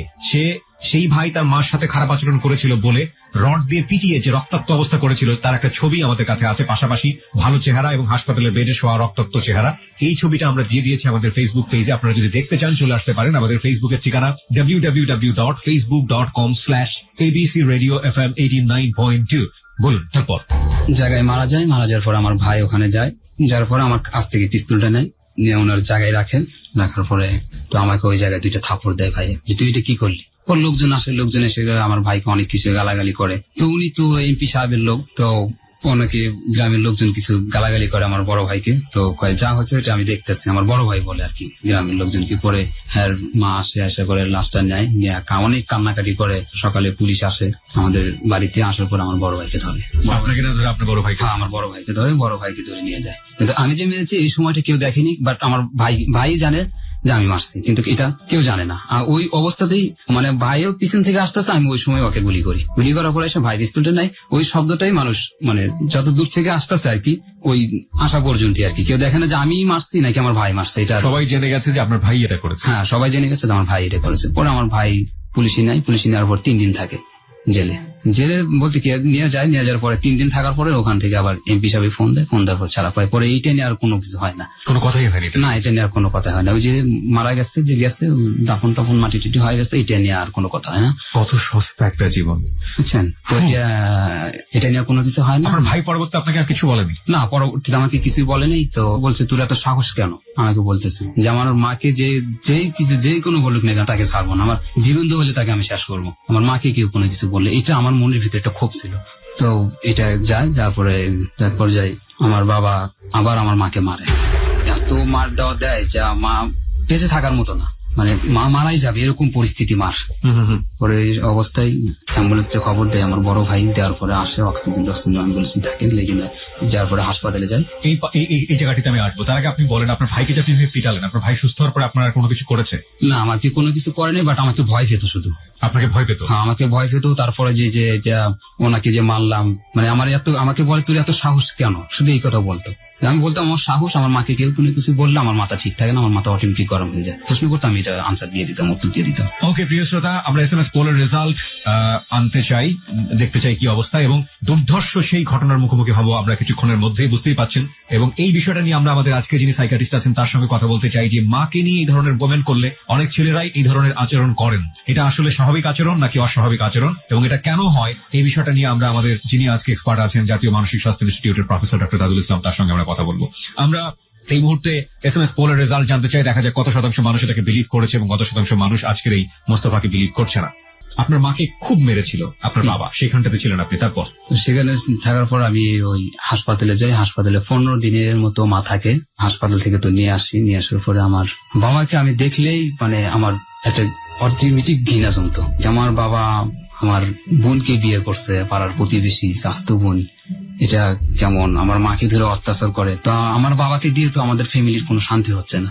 তো এরপরে আমি ওই বাবাকে শেষ করার একটা সিদ্ধান্ত নিই নিজে। মানে বুঝলাম, বাবাকে শেষ করার মানে বাবাকে শেষ করার মানে আমি বাবাকে শেষ করব। বাবাকে শেষ করলে আমার মা শান্তি ফিরে আসবে। আমি এটাই মানে নিজে কল্পনা করতেছি। আপনি নিজে এরকম চিন্তা করছেন? নিজে আমি চিন্তা করছি। মানে কি আপনার বাবাকে আপনি মেরে ফেলবেন? হ্যাঁ, বাবাকে আমি মেরে ফেলবো। কত সালে মানে আপনি প্ল্যান করছেন এরকম? এটা হচ্ছে আপনি 2010-এর শেষের দিক দিয়ে। ওকে, আপনি একা এই ধরনের প্ল্যান করছেন? হ্যাঁ, একা প্ল্যান করছি এটা। ওকে, বলুন তারপর। তো বাবা বাজারে যায়, তো আমাদের একটা হাটের নাম আছে, বাজারের নাম মথুরাপুর বাজার। এটা হচ্ছে আপনি শুক্রবার আর সোমবার বাজারটা হয়, সাপ্তাহিক 2 দিন। তো ওই দিনটা শুক্রবারও ছিল না, মানে বাজারের দিন ছাড়া ছিল, অন্য যে কোনো দিন ছিল। বিকালবেলা বাজারটা বসতো। তো বাবার সাথে আমি যে বাজারে যাই, এটা মা দেখে, মানে ফ্যামিলি পাড়ার প্রতি বাবার সাথে যায়, যেভাবে যায় আর কি, যেভাবে যাচ্ছে। ছেলে বাবার সাথে বাজারে যাচ্ছি পিছিয়ে যাওয়ার পরে আমি বাবা চাল কিনে 25 কেজি চাল কেনার পরে এমনি কোনো বাজার সাথে করে না। চাল কেনার পরে আমি বলতেছি, বাবা আপনি যে 25 কেজি চাল কিনলেন, তো এটা কি করবেন? এটা তো আমার ঘরে তো চাল নেই। তো বাবা যখন চাল কিনতো এটা আবার ভাগ ভাগ করে কিনতো ওই বাজার থেকেই। তো বাড়িতে আসলে হয়তো সৎমা কাউ করতো যে হ্যাঁ আমার বেশি, ওনার কম, একটু কম বেশি হলে ওই সৎমা চিল্লাপাল্লা করতো। আচ্ছা, তো আপনি যে 25 কেজি এক বস্তায় নিলেন, তো আমাদের 25 কেজি কয় না, এটা তোমাদের ভাগ করে দেওয়া হবে, তো এটা এক বস্তায় থাকে, এই কথা বলে। তো বাবা এক স্টলে যায় চা খেতে, তো চাইল চা ওই স্টলের কাছেই থাকে। তো ওই অবস্থায় আমি যাই কামারের কাছে। কামারে যে যারা বটি দা এই সমস্ত জিনিস বানায় ওদের কাছে যাই। তো এক সাইডে দা 20-25টা থাকে, তো আর একটা আলাদা ভাবে থাকে। তো আমি বলতেছি যে এই দা আর ওই একটা আলাদা, এটা কিসের? কামারকে বলতেছি, কয় ওটা আজকে ডেলিভারি হবে, তো ওই জন্য ওটা আলাদা রাখছি। তো এখানে যে 20-25টা দা আছে, এটা মানে সবটি দেখি, দেখানোর পরে এটা বেশি নরমাল হালকা এরকম। তো ওইটা যে আছে অরিজিনাল রেল পাতিটা বানানো। মাই গুডনেস, আপনি যা বলতে যাচ্ছেন তার নিয়ে আমার জন্য খুব ডিফিকাল্ট। আপনি তো সবগুলো প্ল্যান করে করছেন, রাইট? হ্যাঁ, এবং আমি বুঝতে পারছি যে আপনি কি করতে যাচ্ছেন। হ্যাঁ, এটা আপনার মাথার মধ্যেই ছিল যে আপনি দা কিনবেন বা এরকম দা দিয়ে কিছু একটা করবেন? হ্যাঁ, জি জি জি। My goodness. তারপরে আমি ওই দাটা নেই, নেওয়ার পরে বলতেছে এটা তুমি কত নিবা? কয় না, এটা আমাকে রেল পাতিল দিয়ে গেছে, এটা আমি তাকে বেনে দিচ্ছি, এটা তো আমি এটা নিজের না যেটা আমি বিক্রি করবো, সেটা তার আমাকে বানানোর অর্ডারটা দিচ্ছে, সে আমাকে টাকা দিবে, জিনিসটা নিয়ে যাবে। আমি বলতেছি যে না, তুমি এটা আমাকে দাও, তোমার টাকা যা লাগে আমি দিতেছি, তুমি দাটা আমাকে দাও, তুমি এখান থেকে একটা দিয়ে দিও, 15-20টা যেখানে আছে এখান থেকে একটা দিয়ে দিও। কয় না, ওটা ও দিবে না। ওরা আমি ওটা ওর কাছ থেকে জোর করিনি, যেটা আমার লাগবে আমার কাছ থেকে জোর করিনি। নেওয়ার পরে উনি আমার কাছ থেকে 400 টাকা চাই, 200 টাকা দামের দাম, 400 টাকা চাই। তো আমি 400 টাকায় দিই ওই অবস্থাতে। তো ওই দাটা ছিল 1 ফিটের মতো, এত বড় 1 ফিটের মতো ছিল ওই দাটা। আমার তো আর মাদ্রাসার লেবাসটা ছিল আমার শরীরে, টুপি ছিল, পাঞ্জাবি ছিল, পয়জামা ছিল। এই পয়জামার পকেটটা ছিল বড়, তো এতটুকু যে দাটা, এটা আবার ওই পকেটের মধ্যে আটানোর পরে আমি যে 25 কেজি চালটা নিয়েছি, তো এমনি করলে এই পাঞ্জাবি খোটটা উপরে ওঠে। তো দেখার পরে যে হাঁটলে ওই উড়াতের সাথে এটা বড়, মোটা সোটা ছিলাম মাদ্রাসায়, তো এখানে দাটা ছিল থাকার পরে আমি যে এমনি 25 কেজি চালটা মাথায় এমনি ধরি, তো ওই জিনিসটা আমার উড়াতের সাথে রানের সাথে বাড়ি খায়। ওকে। তো আমি থাকি সামনে, বাবা থাকে পিছনে। তো আমি বলতে আমি যদি সামনে থাকি, তো বাবা তো অবশ্যই আমার দিকে নজর যাবে, যে কোনো ক্রমে হোক যে দেখে ফেলে, তো আমার এটা আমি রিস্কের মধ্যে থাকতেছি আর কি। ওকে। ভয়ের মধ্যে থাকতেছি যে বাবা এটা দেখলে তো আমার অবস্থা খারাপ হয়ে যাবে। শ্মশান ঘাটটা মানে আমাদের ওই বাজার থেকে একটা মেন রোড আছে, এই রোড দিয়ে ঘুরে যদি যায় আমার বাড়িতে, তো ওই সময়টাতে আপনার অনেক সময় লাগবে, আধা ঘন্টার মতো লাগবে অটোতে যেতে। আর এই শ্মশান ঘাট দিয়ে যেটা খেত মাঠ দিয়ে আসতে গেলে আপনার 3 কিলোমিটার মতো পথ হবে। এটাও হেঁটে আসতে আধা ঘন্টা সময় লাগবে, কিন্তু ওটা গাড়িতে আর হেঁটে আসতে হবে। তো ওই আমরা শ্মশানের ঘাট দিয়ে চলা যায়, আমরা হেঁটে আসতেছিলাম আমি আর আমার বাবা। তো আমার মাথায় 25 কেজি চাইল থাকে, আমার বাবাকে মারতে হলে তো আমার পিছনে যেতে হবে। বাবার সামনে থেকে তো কোনো মারা যাবে না, তিনি উঁচা লম্বা ছিলেন, মোটা সোটা ছিলেন, তো ওনাকে আমি সামনে থেকে কিভাবে মারি, তো এটা নিজে আমি এটা মনে মনে সেন্ড করে। তারপর আমি ইচ্ছাকৃত ভাবে যে জমির আলটা, এটা কিন্তু একজনে গেলে আর একজন ওভারটেক করে তাকে যাওয়া যায় না, চিকনা আলটা থাকে নরমাল। তো ওই আলটা দিয়ে আমি ইচ্ছাকৃত ভাবে ওই ফসলের ভিতরে পাড়া দিই। পাড়া দেওয়ার নরম যেটা বীজ বনে, ওই সময়টা কাদাটা নরম থাকে, তোমার জুতাটা পাটা দেবে যায় কাদার ভিতরে, জুতাটা আটকে যায়। তো বাবা আমার মাথার থেকে চাইলে দিয়াটা নেয়, নেওয়ার পরে বাবা সামনে যাওয়ার পরে আমি জুতাটা উঠাই, পাটা কোনো রকম ভাবে ধুই কাদা পানি দিয়ে। ধোয়ানোর পরে তো ওই দাটা আমি পকেট থেকে বার করি, বাবা তো সামনে হাঁটতে। ওই দাটা যখন আমি পকেট থেকে বার করার পরে ওটার সাথে একটা পেপার পেঁচা থাকে, ওটা তো দাঁড় অতিরিক্ত দাঁড়, তো ওটা যদি পেপার না থাকলে তো আমার পায়জামা ছিঁড়ে যাবে, তো ওটা ওই পেপার দিয়ে পেঁচানো থাকে। তো ওইটা আমি ওই অবস্থায় নিই, তো পেপারটা এবার টান দিয়ে বার করার সময় আমার হাতে এখানে কেটে বের হয়। তখন বাবার পিছন দিকে কোনো খেয়াল করে না, বাবার তো মাথায় আছে। তো ওই শ্মশানের যে ঘাটটা আছে, একটা পথ বলতে আর কি কোনো পথ, বড় ধরনের কোনো পথ না, বাট খেতে রায় পরে আমি ওই শ্মশান ঘাটটাকে আমি তো প্ল্যান যে শ্মশান ঘাটটার কাছে বাবা গেলে, তো ওরই 10-15 মিটার পরেই আমি বাবাকে শেষ করে একটা প্ল্যান নিই। ওই শ্মশান ঘাটের ওই জায়গাটা আসে, আমি তো দাঁটা বাড়ি করে আসি, এবং ইতিমধ্যে আর কি শ্মশান ঘাটের কাছাকাছি এসে যায়। আসে যাওয়ার পরে দাঁটা বাড়ি করে পর দুটো এই ঘাটের ডান সাইড গুলা পর দুটো এমন ভাবে কুকটা দিই, দুটো দেওয়ার পরে এই সাইডে দুটো দিই, দেওয়ার পরে বাবা চাইলে বস্তাটা উপর থেকে পড়ে যাওয়ার পরে বাবা ওই জায়গায় আমরা পড়ে যাওয়ার পরে তখন বাবা একটা চিৎকার দেয়, অনেক জোরে একটা চিৎকার দেয়, ঠিকই বাবার কিন্তু পিছনে তাকায় না, ওই অবস্থায় কিন্তু পড়ে যায়, চিৎকার দিলে পরে আমি ঘাটটা এরকম ভাবে ধরার পরে এই জায়গাটার ভিতরে 10-12টা এখানে পড়তে কুপটা দেওয়ার পরে এই জায়গাটাতে আপনি এই হল কুপটা যেটা বলা হয়, এটা কেটে যান, শীত করে রক্ত বের হয়, রক্ত আমার পুরো শরীরটা আমাকে মুখে লাগে, আর তুই পিঠে মুখে রক্তটা লাগতেছে, আমার চোখের ভিতরে পর্যন্ত রক্ত চলে গেছে। তখন আমি চোখে কিছু দেখতেছি না, ওই যে পবন অবস্থা, ওই যে বাবা তুই জায়গায় যখন এটা কাটছে, যখন চোখেটা রক্ত হয়েছে তখন থেকে বাবাকে দেখতে পাচ্ছি না ওই জায়গায়। আমি একটু সাইডে গেছি, সাইডে যাওয়ার পরে ওই কাদা পানি দিয়েই মুখটা ধুই।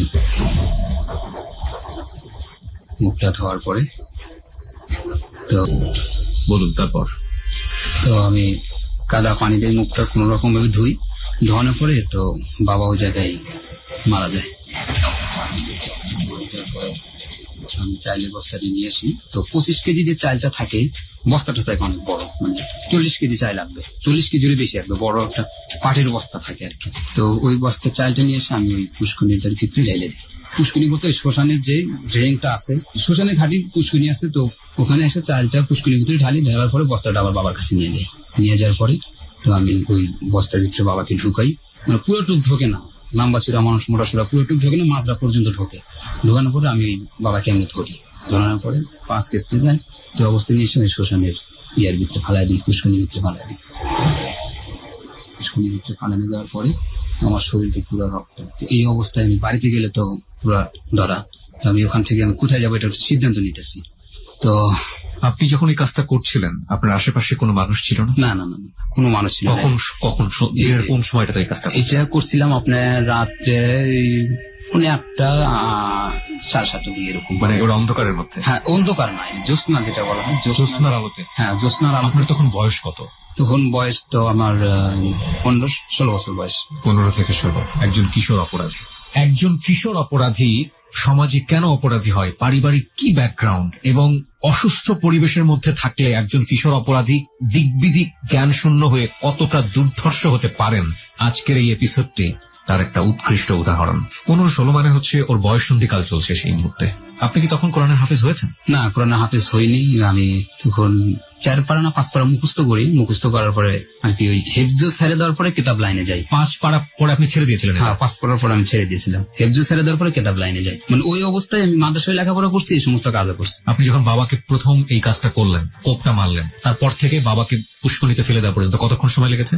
এটা সময় লেগেছে আপনার 30 থেকে আধা ঘন্টা। আধা ঘন্টার মধ্যে আপনার কি ফিল হচ্ছিল? আপনার কি একবারও মনে হয়নি সে আপনার জন্মদাতা পিতা? ফিল বলতে আমি একটা চিন্তা করছি যে আমার ফ্যামিলির শান্তি হয়েছে, আমার মার শান্তি হয়েছে, আমি শুধু এটাই ভাবতাম। প্রিয় শ্রোতা, আমরা বিরতির পরে আবারও ফিরে আসবো মোস্তফার কাছে। যেই ঘটনা আজকে এখানে আপনারা শুনছেন সেটা উপস্থাপিত হচ্ছে রয়্যাল টাইগার ড্রিঙ্ক প্রেজেন্স যাহা বলিব সত্য বলিবতে। মানুষের জীবনের নির্মম, নির্মোহ এবং বাস্তব সত্য কতটা দুর্ধর্ষ হতে পারে, একজন কিশোর অপরাধী কত বড় অপরাধ করতে পারেন, পারিবারিক স্কুলিং যদি ভালো না হয় তাহলে সেই ছেলে কিংবা সেই মেয়ে একটা সমাজের জন্য, একটা পরিবারের জন্য কতটা দুর্ধর্ষ হতে পারে, তার বাস্তব উদাহরণ হচ্ছে আজকের এই যাহা বলিব সত্য বলিবতে মোস্তফার স্বীকারোক্তি। ওকে দেখার জন্য আপনারা চলে আসতে পারেন ফেসবুক পেজে। আমাদের ফেসবুকের ঠিকানা www.facebook.com/abcradiofm89.2। ফিরে আসছি ঠিক 4 মিনিট পর। আপনার মনে হচ্ছিল যে এই কাজটা করার পরে আপনার পরিবারে শান্তি নেমে আসবে। জি। তারপর কি হলো? আমরা ধারাবাহিকভাবে শুনি। আপনার পুরো শরীরে রক্ত লেগে গেছে। তারপর পরে আমি রক্ত মাখা অবস্থায় তো কোথায় যেতে পারবো না, তো আমি পুরো শরীরটা আমি উলঙ্গ করি, কাপড় চোপড় খুলে ওই শ্মশানের পুষ্করিণীতে আমি কাপড় চোপড় দিয়ে ধুই। মানে তখন আমার কাছে একটা মোবাইল ছিল, সেটা মার মোবাইল। জ্যোৎস্নার রাতে যদিও সব জায়গায় রক্ত, যে জায়গায় বেশি, মানে পুরো শরীরটাই তো রক্ত, পিছন সাইডে একটু কম আছে জামাতে। তারপরে ধোয়ার পরও আমি এটা দেখতেছি যে কোনো জায়গায় রক্ত আছে কিনা। মোবাইলের লাইট দিয়ে একদম নিকটবর্তী করে আমি দেখতেছি রক্ত আছে কিনা। তো একদম তখন তাজা রক্ত, তো ধোয়ার পরে ওটা উঠে যায়। তো ওই শ্মশানের যে জায়গায় লাশটা পোড়ানো হয় ওই জায়গাটা 4টা রড থাকে, মাথার সাইডে 2টা আর পার সাইডে 2টা। তো এই পাঞ্জাবি এই 2 হাতাটা যা আছে, একটা এই রটের সাথে একটা এই রটের সাথে এবারে চিরিপটাই করি। তো চিমচিম বাতাস হচ্ছে জ্যোৎস্নার রাত, তো ওই নিচে যে পায়জামাটা আছে এটা পরিষ্কার করার পরে ওই পিছনে যে পায়ের কাছে যে 2টা রড থাকে ওই রডের কাছে দিই। তো ওই জায়গাটায় আমি বসে থাকি, কাপড়টা নেড়ে দেওয়ার পরে সাইডে একটা থাকে ব্রেঞ্চ ওয়াল করা থাকে, ওটার উপর বসে থাকি। বসে থাকার পরে ওই মোবাইল আমি সাপের গেম খেলি ওই অবস্থায়। বাবা তো পুষ্করিণীতে আছে, কাপড় যতক্ষণ আমার কাপড় না শুকাবে ততক্ষণ আমি ওখান থেকে যাবো না। আপনি গেম খেলছেন মোবাইলে বসে? ওখানে মোবাইলে বসে বসে গেম খেলছি।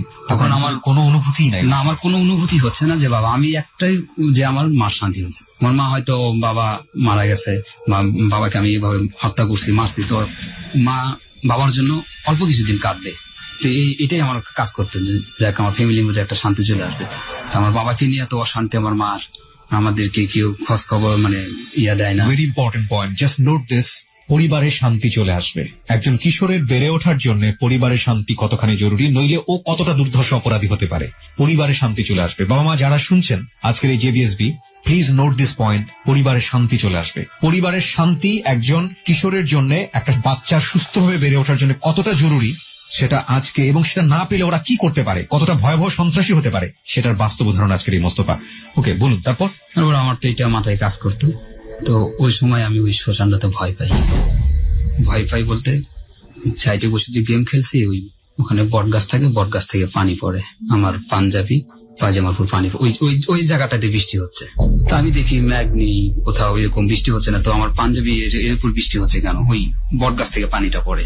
তো বট গাছ থেকে পানিটা পড়ার পরে তো আমি ওই বট গাছের কাছে আগে যেমন বলতেছি, দেখো আমার সাথে এরকম কেউ ফাজলামি করো না, কেউ পানি শুনি দিও না। আমি তো মানুষে করতাম, সাহসী দিলাম, যে কোনো জায়গায় যেতাম, আপনার ওই দোয়া দরুদ কালাম এই সমস্ত পড়ে যেতাম, ভয় পেতাম না কখনো। তো আমি যাই কথাটা বলি, তো ওরা এরকম শোনে না। তো এরকম বৃষ্টি হতে থাকে, তো আমি ওখানে 1 ঘন্টার মতো ওখানে বসে থাকি। থাকার পরে দেখি আমার ওই কাপড় ভেজা। তো আমি ওখান থেকে চিপটা ভালো করে চিপটা গায়ে দিয়া হাঁটা দিতে বাস আমি নানির বাড়ি চলে যাবো। ওখান থেকে নানির বাড়ি চলে যাওয়ার সিদ্ধান্ত করি যে এর মধ্যে আমার কাপড়টা শুকাক বা না শুকাক, রক্তটা তো চলে গেছে, এটাই তো আমার কাছে বড়। তো ওই কাপড়ের খোঁটটা খুলে দেখুন আমি ওই জায়গা থেকে সরে আনি, তখন দেখি আমার কাপড় শুকনো। ওই জায়গাটায় আমার ওই পানিও নাই, দেখি কাপড় ভেজাও নেই। ওই জায়গাটা চলে আনার পরে দেখি শুকনো। তো ওখান থেকে চলে যাই নানির বাড়িতে। তো নানি বলতেছে কি করে আচ্ছা এখানে এত 10টার মতো বাজে গেছে, তুই এখন আমার এখানে এখন দাটা কি আপনার সঙ্গে ছিল? না, দাটা ওই পুষ্করণীর ভিতরে ফালাই দিছি। চাই তারপরে আপনার ওই বস্তা সহ বাবাকে ওই ইয়ার ভিতরে দিচ্ছি। আমি কোনো দাটার সাথে নিতাম না। তো নানি বাড়ি চলে গেলাম। তো নানি এরকম বলতেছে তুই 10টা বাজে যেতেছে, তো এখন কোথায় আসতেছে? আমি বলছি আমি তো আইসি সকালে আইসি, স্টলে যা আমি টিভি দেখছি বসে বসে আপনাদের বাজারে। তো নানি বাড়ির কাছে বাজার ছিল, তো তারা বুঝতে পারতো না। তো সকালবেলা হয় পরে তো হিন্দু বাড়ির কিছু লোকজন ওই ইয়াতে আসে, মানে মাঠ ফসল দেখতে আসেন। দেখার পরে সে থেকে পুষ্করণীতে লাশ দেখার পরে পুলিশকে ফোন দেয়, পুলিশ এসে লাশ নিয়ে যায় থানায়। লাশ নিয়ে যাওয়ার পরে তো আমার ভাইয়ের কাছে ফোন যায়, তো আমাদের বাড়িতে যায়, খবর যাওয়ার পরে মা তো পুরা অজ্ঞান। এরকম অবস্থা শুনছে যে আমার বাপকে কোবাইছে। সৎ মার কি অবস্থা? সৎ মা তো উনি তো কাঁদছে, তো উনিও একটু কাঁদতেছে আর কি। আমি একটা জিনিস এখানে নিশ্চিত হতে চাই, আপনি তখন বাবার সাথে বের হয়েছিলেন বাজারে যাওয়ার জন্য, আপনার মা তো সেটা জানতো? জানতো, ফ্যামিলি সবাই সেটা জানতো। জি। আপনি চলে গেলেন নানি বাড়ি, জি। আপনার বাবাকে পাওয়া গেল লাশ অবস্থায়, ব্যাপারটা সন্দেহজনক না? জি সন্দেহজনক, কিন্তু এটা আমি যে গেছি তো আমাকে মা ফোন দিছে, বলতেছি মা ফোন দিচ্ছে যে আমাকে বলতেছে তুই কোথায়, সকালবেলা বলতেছে। আমি বলছি আমি তো নানির বাড়ি। তুই কয় তোর বাবা তো এখন আসে নাই? তো বাবা আসে না, আমি তো বাজার থেকে বিকেলে চলে আসছে। এই কথাটা আমি মাকে, কোনো মার পক্ষে বিলিভ করা সম্ভব না তার সন্তান তার স্বামীকে ফোন করতে পারে। মা খুব সহজভাবে ওকে বিশ্বাস করে নেবেন। একটা প্রশ্নের উত্তর আপনি আমাকে দেবেন, আপনার মা কি জানে যে আপনি তাকে ফোন করেছেন? না, আজ পর্যন্ত জানে না। যাহা বলিব সত্য বলিবর জায়গাটা আপনি একবার চিন্তা করে দেখুন প্রিয় শ্রোতা, ওর অন্তরে কিভাবে আঘাত করেছে। ওর মা পর্যন্ত জানে না, ওর ফ্যামিলির কেউ জানে না। ও আজকে লাখো মানুষের সামনে এসে কনফেস করছে নিজের জীবনের অপ্রিয় সত্যগুলো, এবং দিস ইজ টোটালি স্পিচলেস। আমরা আরেকটু সামনের দিকে এগোতে চাই। বলুন তারপরে লাশ পাওয়া গেল, থানায় নিয়ে যায়। তো থানায় নিয়ে যাওয়ার পরে লাশ 2 দিন থানায় থাকে, পুলিশে রাখে লাশ, যে কি পোস্টমর্টম না কি কয় এটি করবে তারা।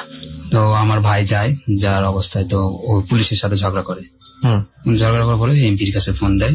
তো এমপির কাছে ফোন দেওয়ার পরে এমপি ওই এসপি না কি পুলিশের হেড, ওনাকে ফোন দেওয়ার পরে লাশটা দিয়ে দেয়। তো থানা থেকে লাশ নিয়ে আসার পরে আমার বড় ভাই চলে আসে, মেজো ভাই। তো আসার পরে আত্মীয় স্বজন সবাই, তো ওই কোবানো অবস্থায় যেই লাশটা দেখে, মানে অনেকেই ঠিক থাকতে পারে না, অনেকেই কান্নাকাটি করে দেয়। তো ওই সময়টা আমি লাশ দেখতে যেতাম না, মানে আমি ঘর থেকে বের হতেছি না, বাবাকে দেখতে ঘর থেকে বের হচ্ছি না। ওরা আমাকে যা হুজুর বলে, মানে যারা জানাজা করবে তারা বলে যে তুমি তো তোমার বাবার ছোট ছেলে, তো তোমার বাবাকে তুমি জানাজা করো, জানাজা নামাজ যে জানাজা করো। আমি বলছি না, আমি জানাজা করতে পারবো না, আমি এটি করতে পারবো না, জানাজা করবো না। আমি না করে দেওয়ার পর্যায়ে, না করলে পরে আমার বড় ভাই উনি জানাজা করে, তো আমি জানাজার অংশ নিই না। না নেওয়ার ফলে বাবা মাটি টাটি হয়, মাটি হওয়ার পরে তো আমার মা তারপর থেকে যে কান্নাকাটি করে, আল্লাহর কাছে দোয়া করে যে আল্লাহ আমার রুবেলের বাপকে, আমার বড় ভাইয়ের নাম ছিল রুবেল, তো রুবেলের বাপকে যারা এরকম ভাবে নির্মম ভাবে হত্যা করছে, আল্লাহ তাদের তুমি বিচার করো। আপনার মা এটা প্রার্থনা করে? হ্যাঁ, প্রার্থনা করে আল্লাহর কাছে। কিন্তু এই মানে এটা নামাজের মধ্যে বলে, বা আমি যেখানে আছি, যে বাসায় আছি, তো ওখানে মা আসে নামাজ কালাম, মানে এটা ওই 10-এর পরের থেকে মা শুধু এই দোয়াটাই চেয়ে যাচ্ছে যে আমার জামাইকে যারা হত্যা করেছে তাদের জানি বিচার হয়, আল্লাহ জানি তাদেরকে বিচার করে। কিন্তু মা জানে না যে আমার বাপকে আমি এরকম ভাবে নির্মম ভাবে মারছি, মা জানে না। তো তারপরে 10 শেষ হওয়ার পরে 11তে আমি, তো আমার মা আমাদেরকে নেয়, আমি আর আমার মেজো ভাই ঢাকা চলে আসি, মিরপুর 1-এ চলে আসি। জি। 1-এ চলে আসার পর একটা ছোট গার্মেন্টস চাকরি দিই। তো ওখানে 15 দিন ডিউটি করার পরে ওখানে আর ভালো লাগে না, প্রিন্টিং ফ্যাক্টরি, গন্ধ কয়। আপনার সৎমার কি হলো সেই সময়টাতে? সৎমা সে সময় বাবা মরে যাওয়ার পরে যেটা দায়িত্ব আর কি, যে সবাই জোতজমা ভাগাভাগি করে নেয়। তো আমার মার নামে ওই বাড়িটা ছিল, শহরের যে বাড়িটা, ওই বাড়িটা ছিল। তো জোতজমা এটা ভাগাভাগি হয়েছে। বাবা মারা যাওয়ার পরে আমার বড় ভাই সাথে থেকে, মুরব্বীরা সাথে থেকে এটা ভাগাভাগি করছে। তো সৎমা যতটুকু অংশ পাবে, 10% জায়গা দিয়েছে তাকে শহরের ভিতরে। তো এই 10% জায়গার দাম 50-60 লাখ টাকা হবে, একদম মেন টাউনে, বগুড়া। তো এই জায়গাটা নিয়ে ও এখন অন্য পর্যায়ে আছে। আর একটা বিয়ে হয়েছে, বিয়ে হওয়ার পরে সৎমা এখন ওই অবস্থায় আছে। আর আপনারা এদিকে? আমরা এদিকে তো মার তো মনে ভয় ঢুকে যায় যে আমার হাজবেন্ডটি এরকম ভাবে মারছে। তো আমার ছেলে 2টা আছে, তো এই ছেলে 2টা জানি আবার কবে কি হয় না হয়। তো এই হিসাবে আমাদেরকে নিয়ে আসে, ঢাকায় চলে আসে। আপনি তারপরে এই গার্মেন্টস বা কোন একটা জায়গায় কাজ নিলেন? হ্যাঁ, তারপর গার্মেন্টসে কাজ নিই। তো মিরপুর 1 চাইনিজের সামনে পদ্মা সুটের, তো ওই জায়গাটায় কাজ নিই। কাজ নেওয়ার পরে তো নিয়মিত ভাবে ডিউটি করি।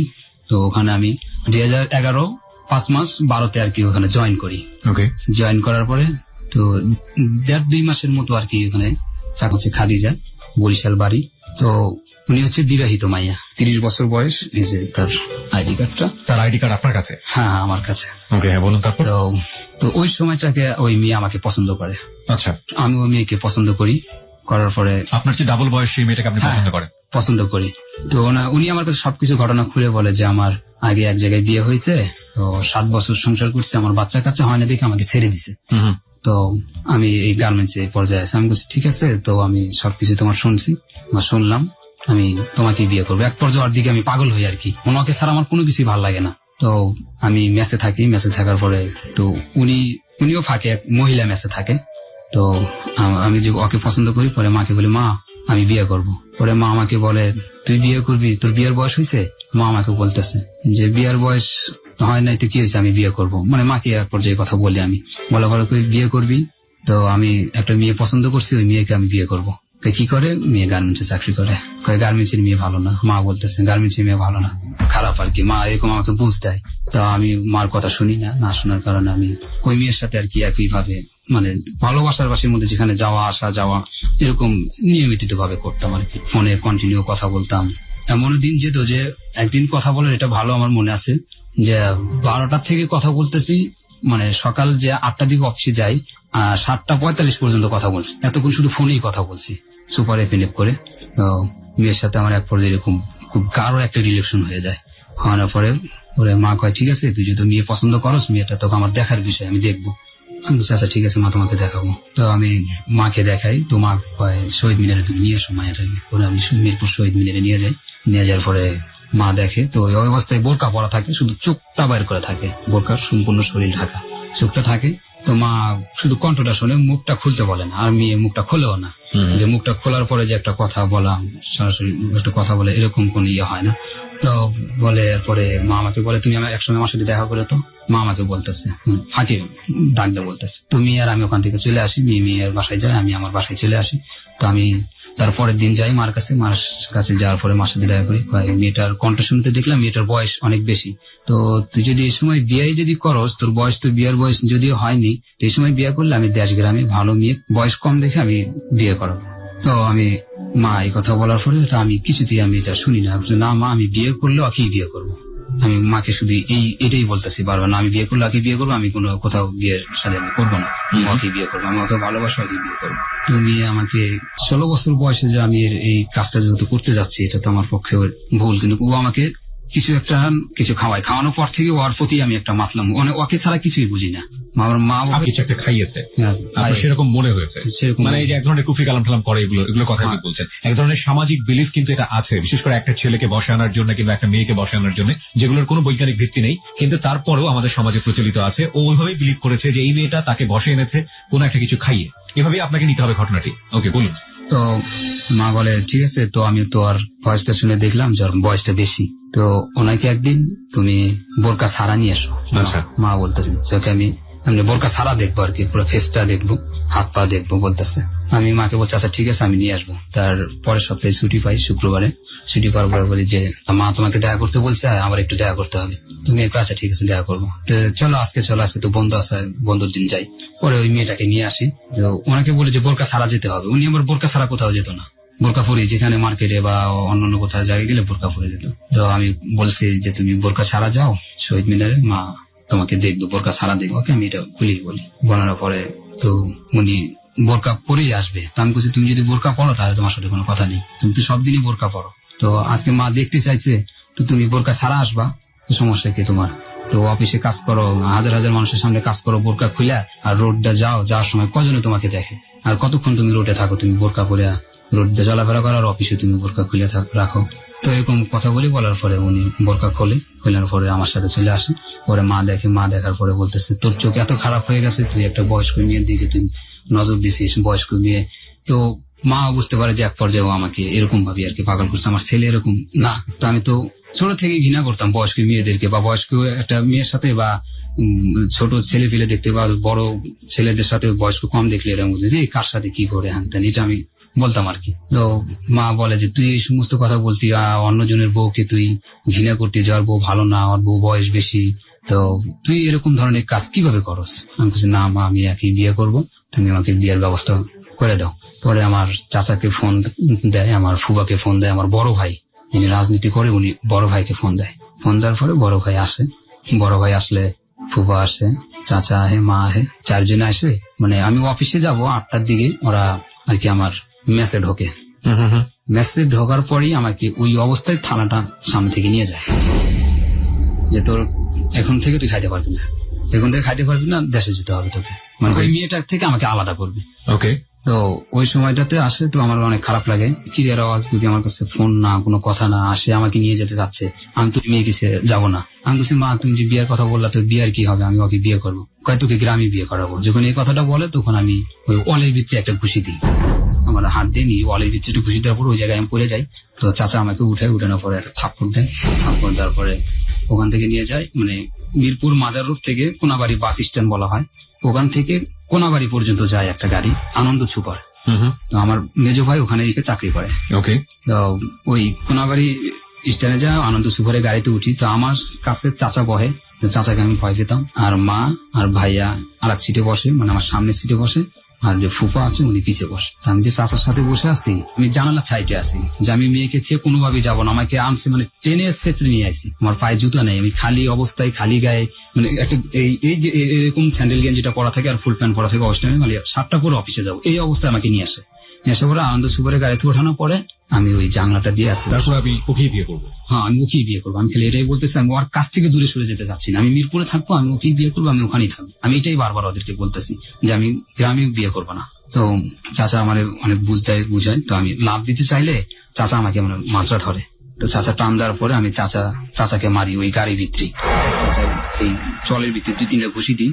ঘুষি দেওয়ার পরে চাচা আমাকে গাড়ির ভিতরে লাইট চাই, মানে গাড়ি তো সিটিং সার্ভিস সব সিটি বসা, ফাঁকা জায়গা কোনো নেই, মানে এই জায়গাতে ছোটে ওই ড্রাইভার পর্যন্ত নিচ্ছে, ওই জায়গাতে ছটাতে দেওয়ার এদিকে যাত্রী ছিল না গাড়িতে? যাত্রী ছিল, মনে হয় আমার মুরব্বীরা আমাকে শাসন করতেছে, যাত্রী মাসির মধ্যে যে সমস্ত ব্যবহার করতেছি, জোরে জোরে কথা বলতেছি, অশ্লীল আচরণ করতেছি, এটা তো যাত্রীরা দেখতেছি, এই জন্য কিছু বলে নাই। তো আমি যাই, তো আমার মেজো ভাইটা, আমি ওনার কথাই সবসময়, ওনার কথাই সম্মান করতাম।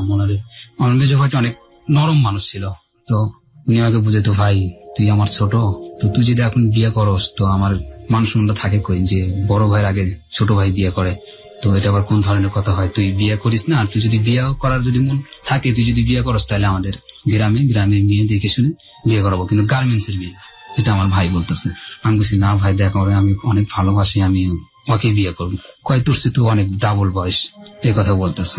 তো আমি কিছু ডাবল বয়স আছে থাক, এটা সমস্যা নেই, আমার বয়স পূর্ণ হলে এটা ঠিক হবে। তো আমি ওকে এরকম বুঝিয়ে বলার পরে তো উনি আমাকে অনেক রিকোয়েস্ট করার পরে 3 দিন ওর কাছে রাখার পরে ওখান থেকে আর আমাকে নিয়ে যায় না। তো আমার ফুফা, চাচা, বড় ভাই ওই ভাইয়ের বাসায় থাকে। তো আমাকে 3 দিন বুঝায় আমার ভাই। তো ওর কথা আমি সম্মান করতাম, ওর কথা আমি শুনতাম।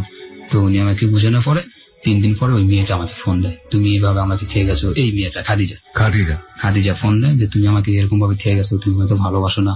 ওর কথাটা, কণ্ঠটা যখন আমার কানে আসে তখন আমি ঠিক থাকি না, মানে আমি ওর কাছে কিভাবে ছুটে আসবো, আমি খালি এটাই চিন্তা করতেছি। পরে ঘরের মধ্যে সবাই থাকে, চিপি থাকে সবাই, আমি মোবাইলটা চিপটা ফালাই দিই, ব্যাটারি এক জায়গায়, সিম এক জায়গায়, মেমোরি ছিন্ন বিচ্ছিন্ন হয়ে যায়। পরে আমি ওই অবস্থায় রুম থেকে বের হই। তুই মোবাইল করলি আমি কিছু এমনিতে আমার করতেছি না, আমি মানে একজনের সাথে কথা বলে রাগারাগি, মানে ওই কথাটা বলে এটা আমি শুনি, কিন্তু ওর কথাটা ওদের সামনে উত্তর দিচ্ছি না, আমি গোপন করছে আমি। তো ওই সময়টা বের হই, তো আমার পকেটে টাকা আছে না সেটা আমি খেয়াল করিনি। আমি কোনাবাড়ি যাই, যাওয়ার পরে গাড়িতে উঠি, আনন্দ সুখে গাড়িতে উঠে আবার মিরপুরে চলে আসি। তো অর্ধেক পথে আসতে হেল্পার আমার কাছ থেকে বাড়া যাচ্ছে যে ভাই কোথায় যাবেন, মিরপুরে যাবো। তো মাঝ পথে আসার পরে কন্ডাক্টর আমার কাছ থেকে টাকা চাওয়ার পরে আমি পকেটে থাকার কারণে ও আমাকে মাঝ পথে নেমে দিতে চায়। টাকা নাই, তো গাড়িতে উঠছে কন্ডাক্টর আমাকে বলতেছে। আমি বলছি ভাই আমি ওই বাস স্টেশনে নেমে মিরপুরে মাজারের ওখানে নেমে আমি তোমাকে, আমার পরিচিত দোকান আছে ওখান থেকে তোমাকে টাকা দিয়ে দেবো। তো আমার তো পরিচিত দোকান নাই, তারপরে ওখানে আমি মিথ্যার আশ্রয় নিতেছি মিরপুর আসার জন্য আর কি। পরে ও মিরপুর আসে, তো আমার কাছ থেকে আর ভাড়া টাড়া নেয় না। আচ্ছা, আমি ওখান থেকে মেয়ের কাছে চলে আসি। ওই খাদিজা অফিসে থাকে, তো ওনাকে আমি ফোন দিই, ফ্যাক্টরি থেকে ফোন দেওয়ার পরে বলতেছে আমি তো মিরপুরে চলে আসছি, তুমি অফিস থেকে বসের কাছে ছুটি নাও, ছুটি নেওয়া তুমি আমার কাছে আসো, আমি গার্মেন্টস সাইটে আছি কোয়ার্টারে, সরকারি কোয়ার্টারে। তো উনি বসের কাছ থেকে ছুটি নেয়, ছুটি নেওয়ার পর আমার কাছে আসে। আমাকে দেখো, আমাকে তো এরকম ফুফা, বড় ভাই, চাচা, মা এখান থেকে নিয়ে গেছে, তো আমি ওদের কাছে তুমি ফোন দিছো, তো তোমার কথাটা শুনে আমি ঠিক থাকতে পারিনি, এভাবে ছুটি চলে আসছি তোমার কাছে। তো 3 দিন আমি তোমাকে আসছিলাম, তোমার কি অনেক খারাপ লাগছে? তো উনি আমাকে কান্না করে বলা, আমার অনেক খারাপ লাগছে, তুমি 3 দিন ধরে আমার কাছে কোনো ফোন দাও না, তোমার ফোন বন্ধ। তো আমি তোমাকে তো সবসময় ফোন দিচ্ছি। আমি বলতেছে আমি দেখো আমার ফোন তো এরকম আমার ফ্যামিলির লোকজন আটকে রাখছে, আমার ভাইয়ের মোবাইলে যখন সিমটা উঠেছি তুমি তখনই তোমার ফোনটা গেছে। আমি বুঝতে পারছি যে তুমি আমার ফোনে সবসময় ফোন দিতেইছো, নাহলে আমার সিমটা ঢোকার পরেই ফোনটা যায় না। তো বলে যে আমি যে মেসে ছিলাম ওখান থেকে তো তারা নিয়ে গেছে ওখান থেকে, তো ওখানে যাওয়া তো সম্ভব না, তো আমি এই মুহূর্তে কোথায় যাবো? তো বলে যে আমি যেখানে খাই তো ওখান থেকে ভাতটা আইনে তোমাকে খাওয়াতে পারবো, কিন্তু আমার জায়গাতে তোমাকে রাখতে পারবো না। নিয়ে বলতেছে, আমি কোথায় থাকবো? তো ঢাকা শহর ভাই সবাই একবেলা খাওয়া দেয়, কিন্তু থাকার জায়গাটা দেয় না। তো উনি আমাকে ভাত এনে খাওয়ায়, আসি দুপুরের সময় আসি, আসানোর পরে দুপুরে ভাত খাওয়াই, রাত্রে খাওয়াই, খাওয়ানোর পর আমি থাকার কোনো জায়গা পাই না। পরে আমাকে উনি পরামর্শ দেয় যে তুমি ওই ফ্যাক্টরি সিকিউরিটির সাথে কথা বলো, তো সিকিউরিটি তো ফ্যাক্টরিতেই ঘুমায়, তো ওদের খাটটা তো অনেক বড়, তো ওদের সাথে তুমি থাকতে পারো।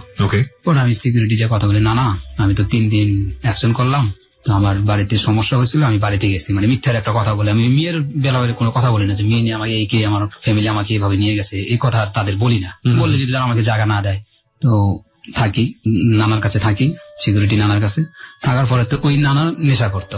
আচ্ছা, নেশা করতো মানে উনি বয়স্ক বলতে কি সিকিউরিটি হিসাবে আর কি নানা বলতাম তাকে।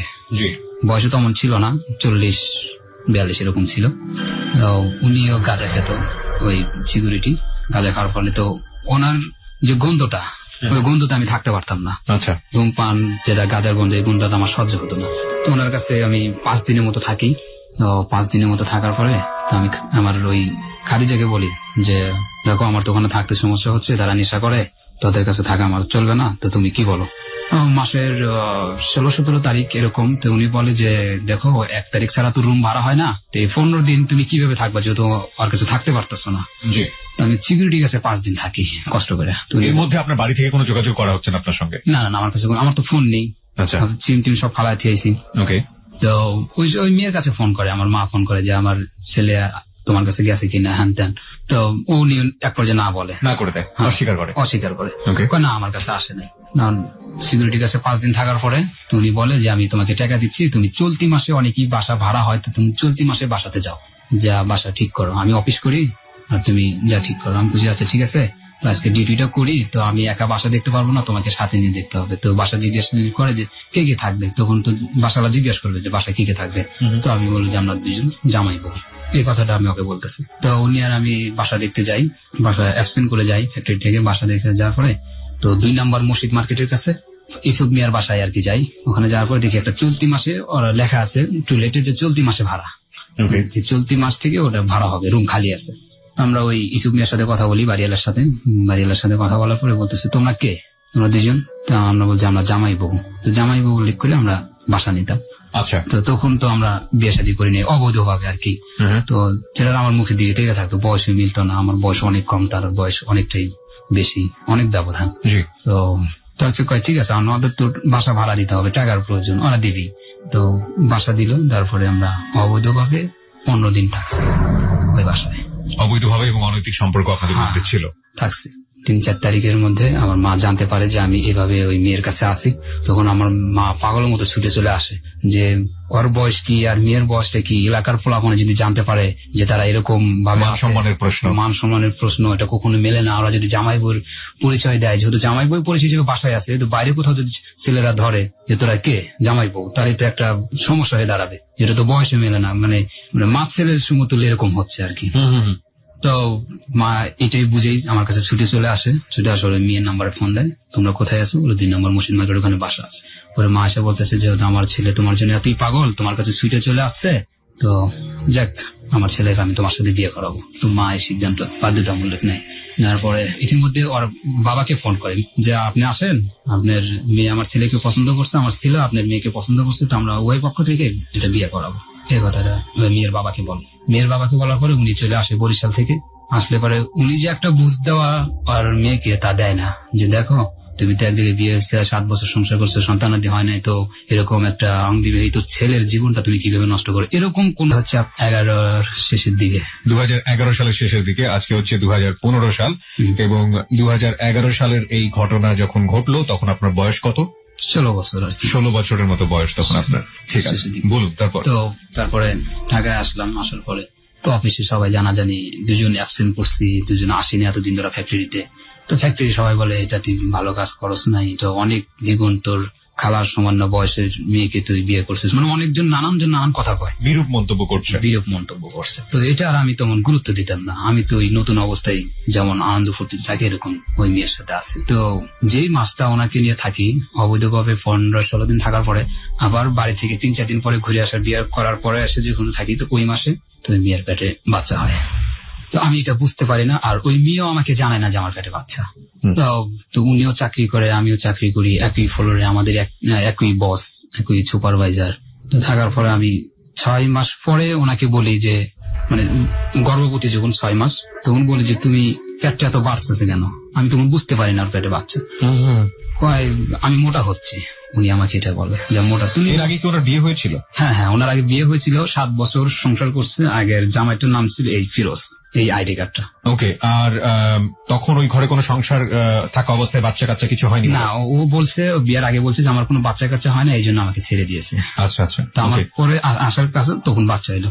তো আসছে, আমি 6 মাস পরে বলি যে তোমার পেটটা তো ফোলা কেন, উঁচা কেন? তখন বলে যে আমি মোটা হচ্ছি। তুমি মোটা হলে তো তোমার সর্বশরীর মোটা হবে, তোমার পেট শুধু মোটা হবে কেন? গর্ভবতী অবস্থা। তখন আমার মাকে ফোন করি, মা একটু বাসায় আসো তো। কেন, দরকার আছে তোমাকে? পরে মা আসে, মা আসার পরে তখন ওকে দেখতে পাই। দেখার পরে কয় যে তোর বউয়ের পেটে তো বাচ্চা, তো এতদিন সংসার করছে, 7-8 বছর সংসার করছে অন্যের বাড়িতে, তো তোর কাছে আসার পরপরই বাচ্চা হলো, এটা তো সুবিধাজনক না। মা বলতেছে ওনার যে বাচ্চাই যেহেতু হয় না, 7 বছর সংসার করে কোনো বাচ্চা হয়নি, তো তোর কাছে আসার পরে বাচ্চা হয় কিভাবে? এটা আপনার মা বললো?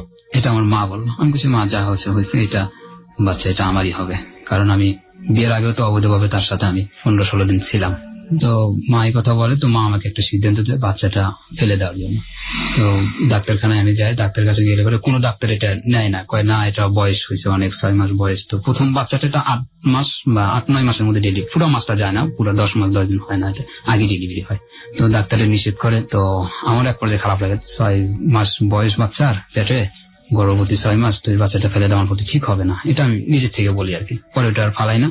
তো 7 মাস পর্যন্ত উনি চাকরি করে, ওই গার্মেন্টস থেকে কোনো ট্যাক্স পায় না, যে বাচ্চা হওয়ার পরে যেটা গার্মেন্টস থেকে যে টাকা পয়সা দেওয়া হয়, উনি আর ওটা পায় না। না পাওয়ার কারণে উনি বাড়িতে যায়। গর্ভবতী অবস্থায় তুমি তোমার মার বাড়িতে যাও, বাচ্চা কাচ্চা হলে তোমাকে আমি 3-4 মাস পরে নিয়ে আসবো, আচ্ছা, এরকম একটা সিদ্ধান্ত নিই। তো ওনাকে আমি বাড়ি পাঠাই, রিজাইন দেওয়ার পরে 1 তারিখে উনি বাড়ি যায়। 1 তারিখে বাড়ি যাওয়ার পরে 10 তারিখে ওনার বাচ্চা হয়। পরে আমি ওনাকে ফোন করি যে আমি আজকে লঞ্চে উঠতেছি, আমার ওয়াইফকে ফোন করি লঞ্চে উঠতেছি, তুমি থাকো, আমি কালকে ভোরবেলা আসতেছি, রাত্রে লঞ্চ হলে ভোরে যা খুশি আর কি। তো ওনার মা বলছে, আমার শাশুড়ি বলতেছে তুমি কার্টুন ভরে মিষ্টি নিয়ে আসবা, সে কথা বলতেছে। আমি কার্টুন ভইরা 13 কেজি মিষ্টি নিয়ে যাই। মিষ্টি নিয়ে যাওয়ার পরে তখন মেয়ে দেখি, মেয়েটা অনেক সুন্দর, খুবই সুন্দর। তো মেয়েটা দেখে এক পর্যায়ে আমি অনেক খুশি হই যে না, মেয়েটা হয়েছে। 16 বছর বয়সে আপনি বাবা হলেন। জি, 16 বছর বয়সে আমি বাবা হলাম। জীবনের কিন্তু কমপ্লেক্সিটি গুলো বাড়ছে। তো ওখান থেকে আমি মেয়েকে ছেড়ে আর আসতে পারছি না, যে না আমি মেয়ের কাছে থাকবো। আমি চিন্তা করি এদিকে রুম ভাড়া আছে, আমি চলতেছে, রুমে ভাড়া দিতে হবে, খাওয়া বিল সবকিছু চালাতে হবে, আবার এদিকে বাচ্চা হয়েছে, একটা চিন্তা ভাবনা মাথার ভিতরে ঘুরপাক খাইতেছে। তো এই অবস্থায় আমি আবার 3 দিন পরে ঢাকা চলে আসি। তো আমি ওই বাচ্চা ছেড়ে আর আমার ভালো লাগে না বাসায়, ওই খালি ওই বাচ্চার ছবিটা আমার চোখে আসতেছে, যেভাবে দেখছি এটাই আমার চোখে হেলে আসতেছে। তো আমি পরে ওনাকে ফোন করি যে তুমি চলে আসো 1 তারিখে। তো উনি চলে আসে 1 তারিখে। 1 তারিখে চলে আসার পরে তো বাচ্চারও খাবার লাগবে, আমাদেরও চলতে হবে। এরকম পর্যায়ে ওনাকে আমি 6 মাসের মতো রাখি। রাখার পর আমার অনেক কষ্ট হয়। কষ্ট বলতে বেতন কম, 8,000 টাকা বেতন, তো 4,000 টাকা রুম ভাড়া, জলের খাওয়ান যাচ্ছে 1,000 টাকা, আর নিজেরা 3,000 টাকা চলতে পারছি না, ভীষণ কষ্ট হচ্ছে। এই পরিস্থিতি 6-7 মাসের মতো তাকে রাখি। রাখানোর পরে আমি ওনাকে বলি তুমি দেশে চলে যাও, বেতনটা বাড়লে তুমি আসো, জানুয়ারিতে বেতন বাড়বে, তুমি বেতনটা বাড়লে তুমি চলে আসো। কাছে ঠিক আছে। পরে ওনাকে আমি বাড়ি পাঠাই। বাড়ি পাঠানোর পরে ওই ফলের একটা মেয়ে থাকে, সোনিয়া নাম। তো ওই মেয়েটা আমার এক পর্যায়ে, আমার বউ আমার কাছে না থাকার কারণে আমার একটা ওই একটা মেয়ের দিকে একটা নেশা চলে যায় আপনার আমার। পরে উনি চলে যাওয়ার পরে তো আমি আর ওদিকে তেমন খোঁজ খবর নিই না, বউয়ের তেমন আর খোঁজ খবর না, সরকারের কোনো খোঁজ খবর নিই না। তো ওই মেয়েটার পাল্লায় পড়ে গেছি। তো উনি আমাকে বলছে যে আমি আপনাকে বড় ভাই ডাকবো, আপনার আমি ছোট বোন। মেয়েটা বয়স কম ছিল, হেল্পারি কাজ করতো। তো ওই মেয়েটা নবাবগঞ্জে থাকতো, দোহা নবাবগঞ্জ, এই গুলিস্তান থেকে যেতে হয়, সেখান থেকে যেতে বেশি সময় লাগে না। তো ওনার সাথে একই মেসে থাকতাম। মেসে থাকার পরে অনেক কিছু করতাম। বুঝতে পেরেছি, আপনি অনৈতিক বিভিন্ন রকমের কাজ, বিভিন্ন ধরনের অনৈতিক কাজ, জঘন্য কাজ করতাম ওর সাথে। তো উনি আমাকে আর কি একটা বটে ফালাতে চায়। উনি যে খারাপ এটা আর আমি জানি না, ওনার খারাপ পদ্ধতিটা ওনার বাড়িতে যা শুনতে পাই, তো সেটা আপনি পরে শুনতে পেরেছি। কিন্তু আপনি যে কাজটা করছেন সেটাও তো খারাপ কাজ, সেটা তাকে জাজ করবেন কেন? সে তো আপনার সম্পর্কে জানতো, সবকিছু জানতো, আপনি বিবাহিত, আপনার একটা মেয়ে আছে, সবকিছু জানতো। জানার পরও আপনাকে এই সুযোগগুলো দিয়েছে, আপনি জেনে শুনেই ওকে এভাবে নিয়েছেন। এইভাবে নিয়েছে। তারপর তো উনি বাড়িতে যায়, যার পরে বলতেছে ভাইয়া আমি তো অসুস্থ, বাড়িতে আপনি আমাকে নিয়ে যান, উনি এই কথাটা বলতেছে। তো আমি যাই, যার পরে আমার কাছে টাকা থাকে, অল্প কিছু টাকা থাকে, যাতায়াত ভাড়াটা থাকে দুজনের।